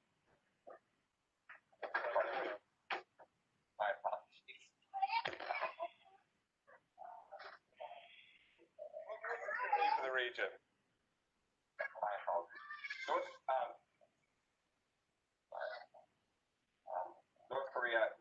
South Korea's policy towards North Korea has been severely limited in the last 6 months. Alors, je pense que vous avez compris, hein, les joies du travail à la maison. Cette vidéo-là a fait le buzz sur Internet. C'était oui, work from home, it's a joy. Donc, le travail de la maison, ce journaliste de la BBC travaillait de la maison, bien entendu. Vous voyez les enfants qui arrivent en arrière et qui viennent jouer avec papa, et la maman qui déboule. Oh mon Dieu, qu'est-ce que vous faites? C'est des réalités que l'on vit maintenant, nous tous qui travaillons de la maison. Et je tenais à faire une petite parenthèse humoristique là-dessus. Donc oui, le travail de la maison, à l'époque, c'était un privilège. Maintenant, c'est une nécessité. Okay. À l'époque, c'était temporaire. On se dit, oh, quelques jours par semaine, je travaille de la maison. Non, non, non, non. Maintenant, c'est pour combien de temps encore? On ne sait pas. Right? Donc, j'aime beaucoup cette photo-là où on voit la maman en train de travailler tout en prenant soin aussi de son enfant à côté. Ce sont nos réalités maintenant. C'est comme ça qu'on doit évoluer, qu'on doit vivre. Alors, de très grosses entreprises ont pris cette décision-là de réévaluer un peu comment ils gèrent le travail à distance. Un bon exemple, c'est Twitter qui a été le premier à dire, OK, vous savez quoi, vous, mes amis, vous travaillez chez nous, travaillez aussi longtemps que vous voulez de chez vous. Voilà. Pourquoi? Ben, ça leur fait sauver de l'argent, ça leur fait économiser de l'argent en termes d'immobilier. Les coûts en immobilier sont coupés. Si on peut fermer quelques bureaux et permettre aux gens de travailler de n'importe où, magnifique, right? Pour les employés, c'est génial, donc pourquoi pas? Un autre exemple, c'est Microsoft qui a également fait la même chose plus récemment. La compagnie WeWork, qui perd beaucoup de travail, c'est une compagnie qui a des bureaux qui peuvent être partagés, des bureaux partagés. Ils perdent beaucoup d'argent actuellement parce que les gens travaillent de la maison, mais ils ont quand même permis à leurs clients qui ont des bureaux de payer leur loyer, même en retard si nécessaire. Donc, ils sont quand même compréhensibles, même si ils perdent beaucoup d'argent, ils gardent un cœur quand même en faisant du business et je trouvais que c'était un bel exemple d'implication. Alors, si vous travaillez de la maison et que vous n'aimez pas où vous travaillez actuellement, sachez que il y a quelques îles dans le monde actuellement qui vous permettent et qui vous donnent un visa de 1 an pour venir travailler chez eux, là, travailler à leur niveau. Donc, il y a Anguilla, vous avez Aruba, vous avez les Barbades, vous avez les Bermudes et vous avez également la Géorgie. Donc, hey, pensez-y, hein, et dans certains pays, il va commencer à faire plutôt froid comme ici au Canada. Donc, si vous voulez aller travailler à partir d'une destination paradisiaque, c'est une option. Et ce n'est pas des blagues. Ils vous offrent un visa de 1 an pour venir travailler et peut-être dépenser quelques dollars chez eux. All right, continuons. Donc, on ne collabore plus de la même manière. Hein? Maintenant, on a Zoom, Teams, Webex, etc. On peut avoir la caméra allumée ou éteinte. Nouvelle réalité. Des nouveaux défis pour les facilitateurs, les gens comme moi, les Scrum Masters, les coachs agiles. Pas facile de faciliter quelqu'un que vous n'avez jamais vu. Je travaille sur un mandat présentement avec une équipe que j'ai jamais rencontrée en personne. C'est fou, hein? C'est un nouveau monde. On continue. Nos façons de s'amuser. On ne s'amuse plus de la même manière maintenant. On a un retour en force de ce qu'on appelle les drive-in, donc les espaces où on peut se garer en voiture et regarder sur un grand écran tout en respectant la distanciation physique. Magnifique, right? Ou bien rester chez vous et utiliser des plateformes comme Netflix, Amazon Prime, etc. Right? Donc, une façon différente de s'amuser en famille, en quelque sorte. Je tenais à faire un petit coup d'eau à ces entreprises partout dans le monde qui ont décidé de changer leurs opérations juste pour pouvoir aider à soutenir la cause du Covid. Donc, par exemple, Labatt, qui est une compagnie qui fait de la bière d'habitude, a décidé de shifter une partie de ses usines pour faire du liquide pour se laver les mains. Right? Et c'est ce qu'on voit sur cette... OK, c'est peut-être un petit coup marketing aussi, mais quand même, ça aide la communauté, on ne peut pas leur enlever ça. Alors, autre exemple, une compagnie ici qui fait le Ontario Power Generation. Ils ont utilisé des imprimantes 3D pour faire des masques, right? Ou donc les respirateurs d'hôpital également. Les gyms, ça c'est le plus dur pour moi, les amis. Vraiment pas facile. Quand les gyms ont fermé, là, j'ai commencé à prendre la forme Covid avec, vous pouvez imaginer tout le reste là. Donc ça, c'était pas évident du tout. Lorsque les gyms ferment, ça nous a obligés à trouver d'autres façons de s'entraîner, sur votre sous-sol ou du parc d'à côté. On ne peut plus aller en gym, dans les gyms pour s'entraîner, mais on s'adapte. Ouais. J'aime cette photo, je la trouve très touchante. On voit un monsieur avec son bonhomme à travers la vitre qui se font un petit fist bump. Alors, ce monsieur-là, c'est un médecin du Texas qui est en quarantaine. Donc, il est en quarantaine, il revient de son shift, il a fini le travail, mais ses enfants, il ne peut pas y toucher, il ne peut pas avoir de contact physique avec ses enfants.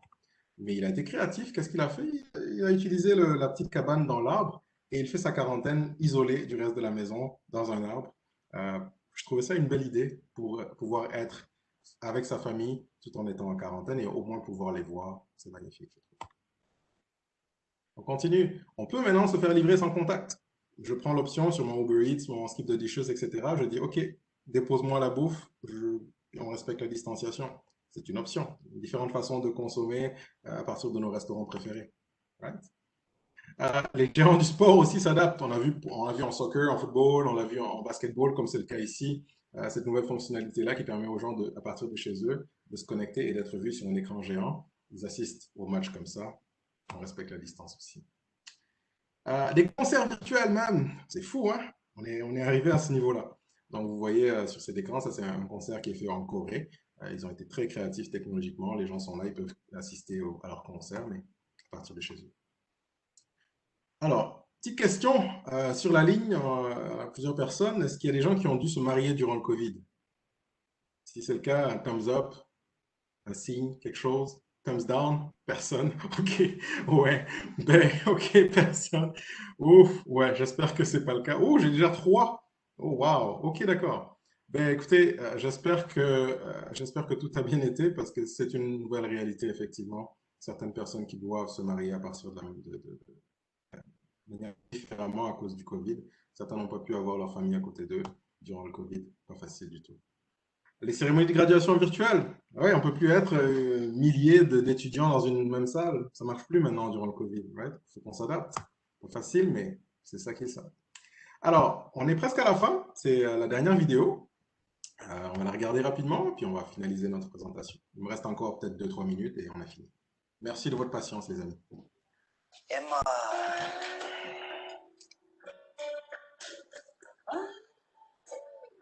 Emma. Emma.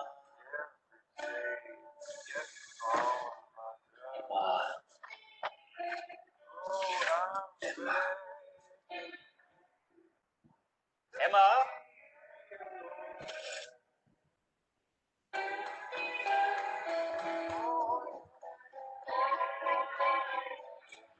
Ok, alors j'arrête ça là. J'espère que vous avez compris la blague. Donc, je faisais évidemment référence au phénomène du papier toilette qu'on a tous pu observer au tout début de cette pandémie. Pourquoi ce truc-là? Est-ce que vous pouvez manger du papier toilette? Non! Alors, c'est dû à un phénomène totalement humain. C'est un effet de meute. Tout le monde voit que, OK, tout le monde va acheter du papier toilette, donc, OK, pourquoi? OK, moi aussi, je vais aller. Ça ne marche pas, ça.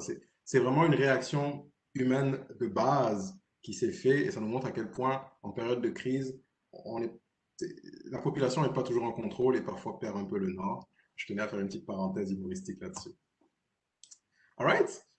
Dernier point, dernière slide, ou même avant-dernière si on veut. Je trouve ça magnifique. Regardez sur cette photo-là, on voit un peu les effets super positifs du Covid sur la planète. Okay? On voit ici la partie de Wuhan en Chine avec la pollution qui était énorme ici. Puis là, regardez, c'était janvier, février. C'est fou.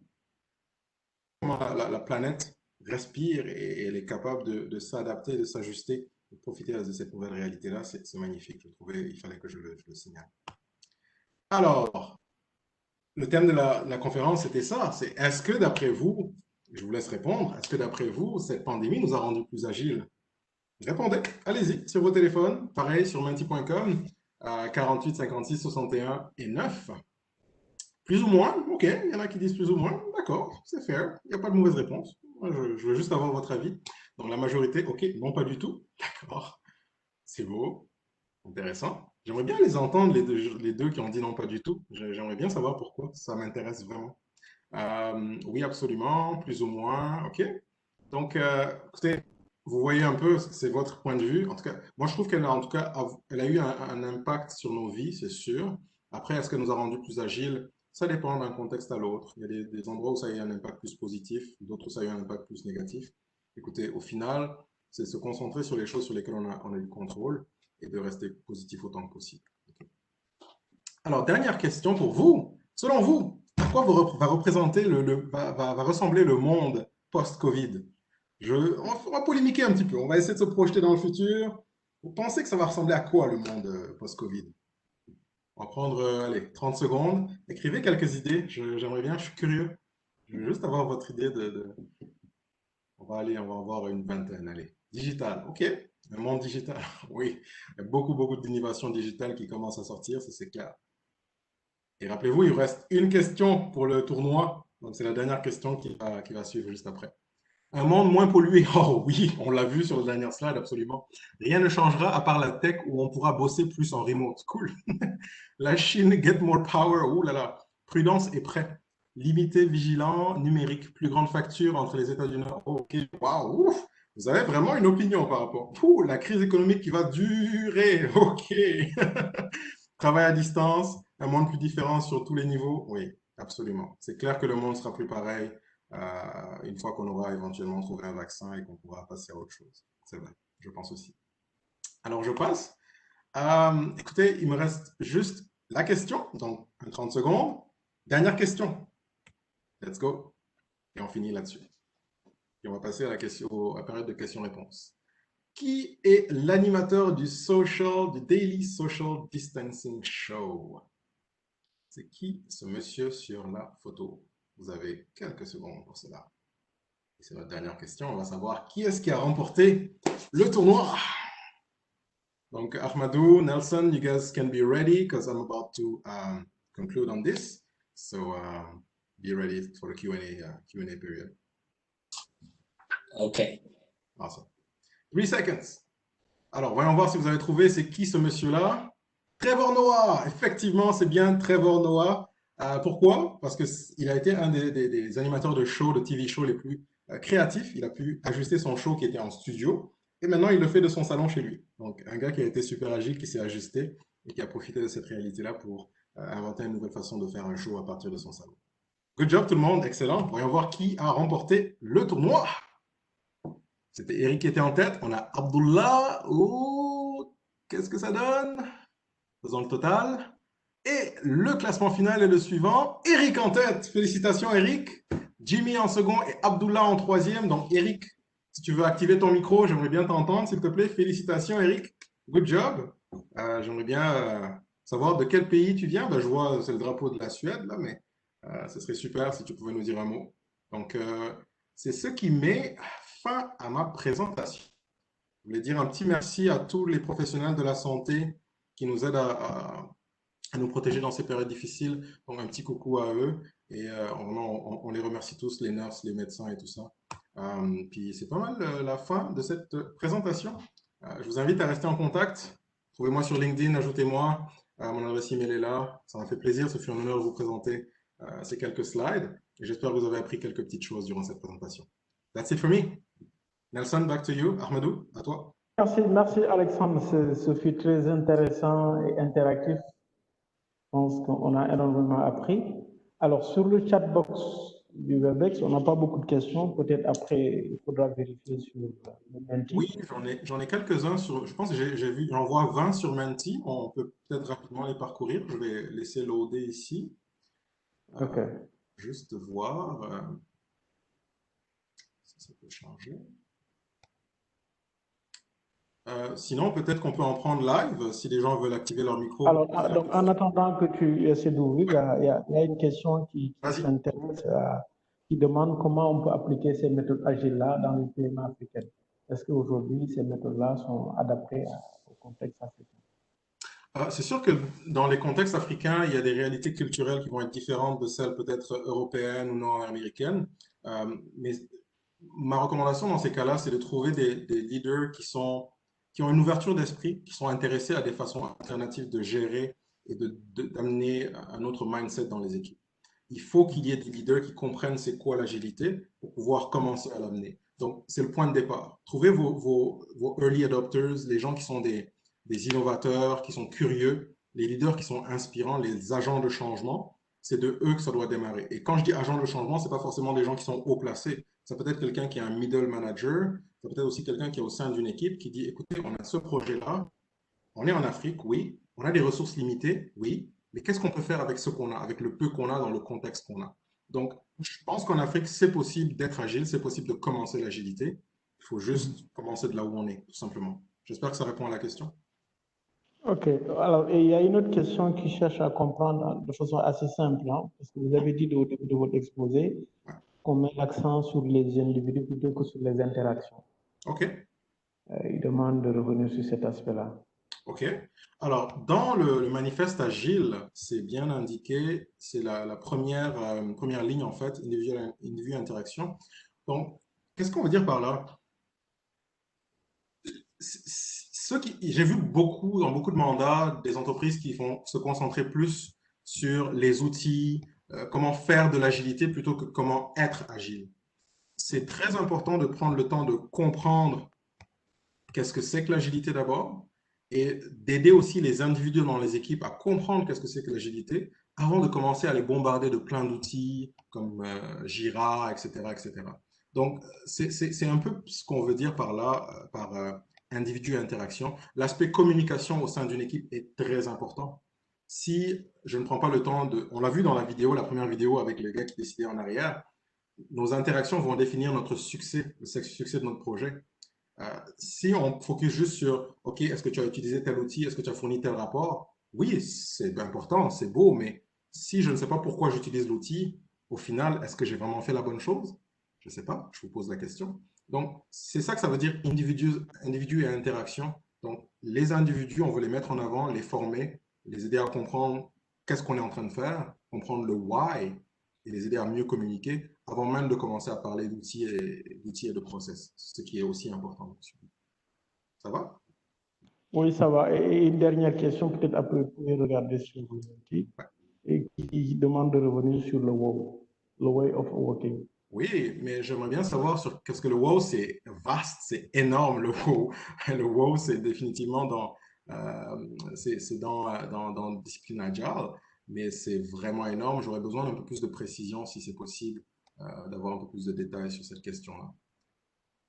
Ça m'aiderait beaucoup. Bon, on n'a pas, Il y a on n'a pas. pas d'autres éléments. Ouais, Mais je peux remontrer la slide et remontrer un peu les étapes, si vous voulez. oui, c'est bon. Mais j'essaie juste actuellement de avoir accès aux questions qui sont rentrées. Ce sera pas long. Je vais aller sur la slide tout de suite d'abord. Est-ce qu'il y a d'autres questions qui rentrent à part ça? Et n'hésitez pas à poser vos questions dans le chat aussi, s'il vous plaît. On a encore plus d'une quinzaine de minutes pour ça. Mais je vais m'assurer que tout le monde a pu poser ses questions. Allez-y, s'il vous plaît, dans le chat, n'hésitez pas. Donc, je suis en train de montrer rapidement cette partie-là. OK, see all questions. Parfait, parfait. Donc, je vais revenir sur le wow tout à l'heure. Maintenant que ça fonctionne, je veux voir un peu. On a des coucous, le thinking process vers l'agile à cause de la crise. OK, parfait. Ça, c'était les questions de tantôt. Comment s'adapter sans fragiliser les organisations? Alors, je dirais l'agilité. Le but de l'agilité, c'est d'y voir plus clair, de mieux gérer le risque, de mieux gérer les aspects liés à la livraison du produit, livraison du projet.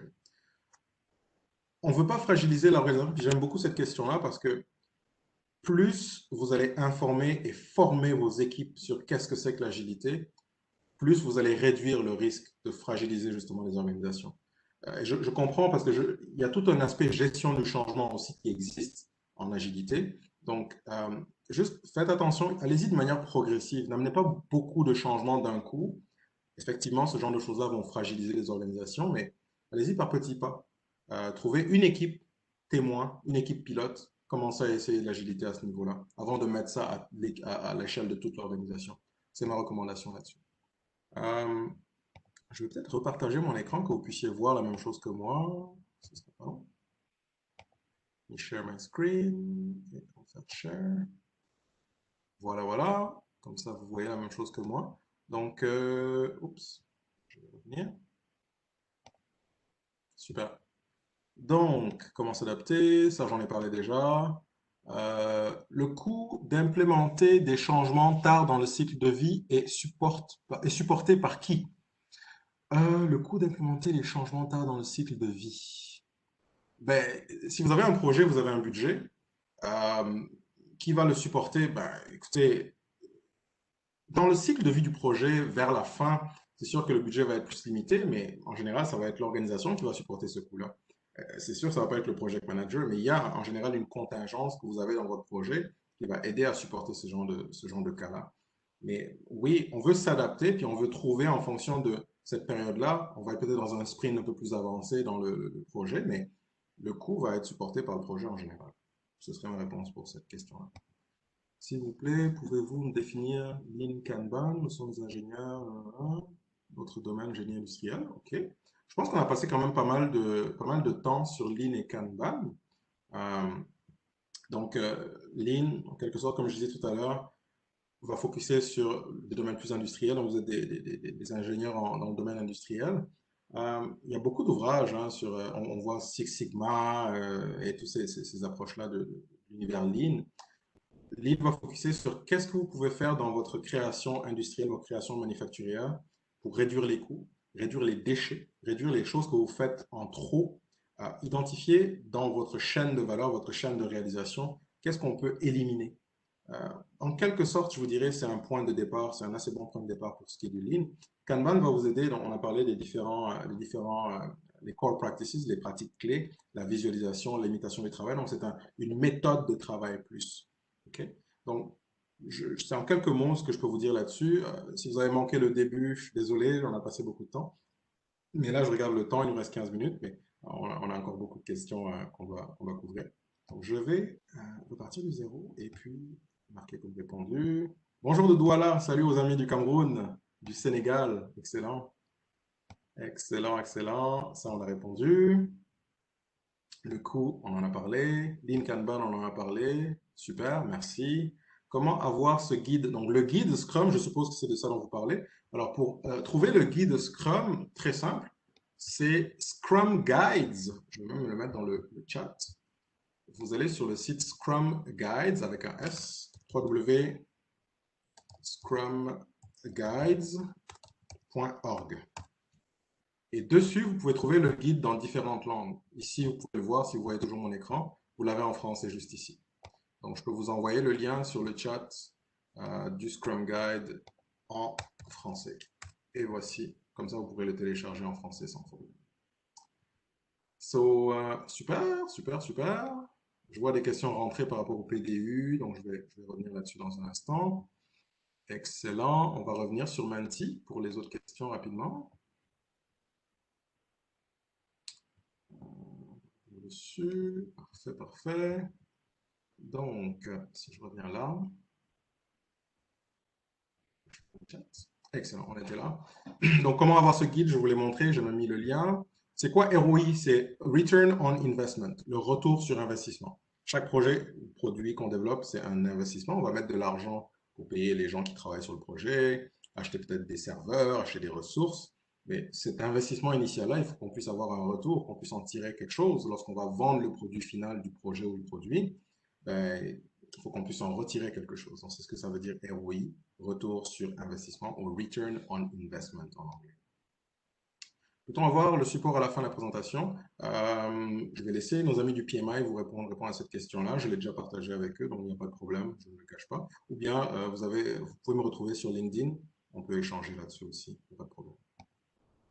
Jigoro Kano, merci beaucoup.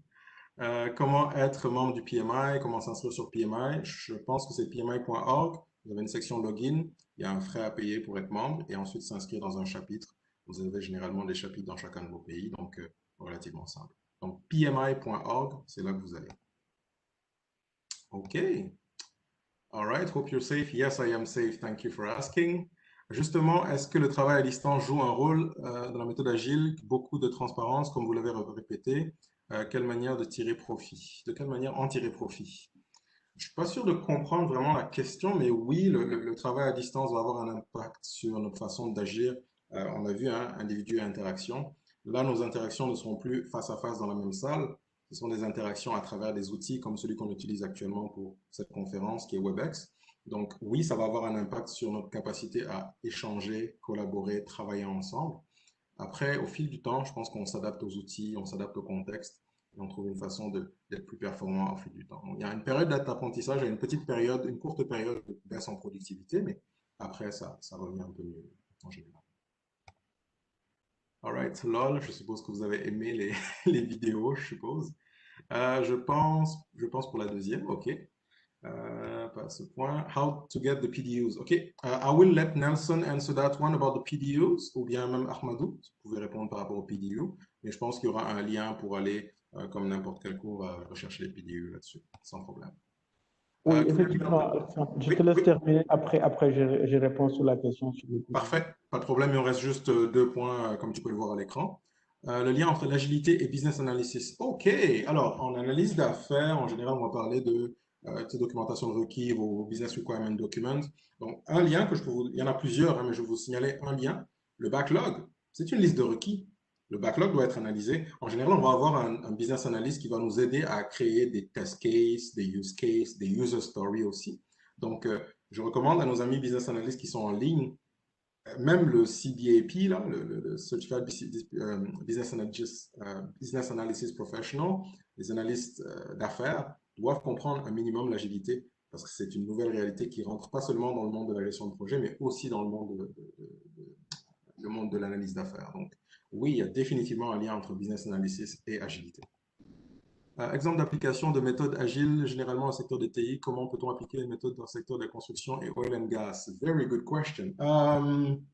Il y en a. Si c'est des projets dans l'oil and gas et la construction, si c'est des projets qui sont innovants, qui sont des projets de recherche-développement, l'agilité peut aider. Si c'est des projets que vous avez déjà fait comme... ça fait combien d'années qu'on fait des pipelines? Ça fait combien d'années qu'on fait des forages waterfall dans ces cas-là? C'est des cas très simples, on a déjà de l'expérience, l'estimation est très simple. Mais si des cas vraiment d'innovation, de recherche et développement, là, l'agilité peut aider. C'est plus dans des cas plus rares comme ça qu'on peut utiliser ça. Ça fait le tour des questions que j'ai reçues via Menti. Merci pour vos questions. Je te repasse le micro, Ahmadou. Alors, merci beaucoup, Alexandre. Je pense qu'il y a une question qui est celle de savoir les PDU. Donc, à la fin de ce webinaire, PMI va envoyer un mail pour vous remercier déjà de votre participation, mais également vous envoyer le support de présentation d'Alexandre en PDF et vous expliquer comment faire pour reporter les 2 PDU que donne droit à ce webinaire. Donc, le code vous sera envoyé. Et également, dans le mail, il y aura un questionnaire qui sera soumis pour permettre, en tout cas, d'apprécier votre perception de la qualité de ce webinaire et permettre à PMI d'améliorer les prochaines sessions de webinaire et de formation. Voilà, en gros, c'est ça. Il y a Ahmed qui demande une question. Est-ce que cette session sera disponible? Oui, la session est enregistrée sur YouTube et elle sera également envoyée à l'ensemble des participants. Donc, peut-être avant de conclure, Alexandre, si vous voulez dire un dernier mot. Oui, merci Ahmadou. Je voulais juste remercier tout le monde, remercier tous les participants qui ont été actifs et qui ont interagi avec nous. Ça m'a beaucoup aidé comme animateur de me sentir un peu moins seul ici à juste vous parler. Merci d'avoir contribué et d'avoir co-créé cette présentation avec moi. L'agilité est là. Elle peut exister en Afrique. D'ailleurs, on est en train de mettre en place une communauté d'Afrique francophone sur Eventbrite. On pourrait vous partager le lien. Mais soyez agile, gardez le mindset à l'esprit et focussez sur ce qui amène vraiment de la valeur pour vos équipes, votre organisation et vos clients. C'est le dernier message que je vais vous partager. Ce fut un honneur de partager ma passion avec vous aujourd'hui. J'espère que vous avez appris quelques petites choses. On a appris beaucoup aujourd'hui, j'en suis conscient, mais je tenais à utiliser vraiment ce temps-là pour échanger avec vous et aussi apprendre de vous. Donc, merci pour votre attention et on se revoit bientôt peut-être. Merci beaucoup, Alexandre. Merci beaucoup. Ce fut très utile et intéressant.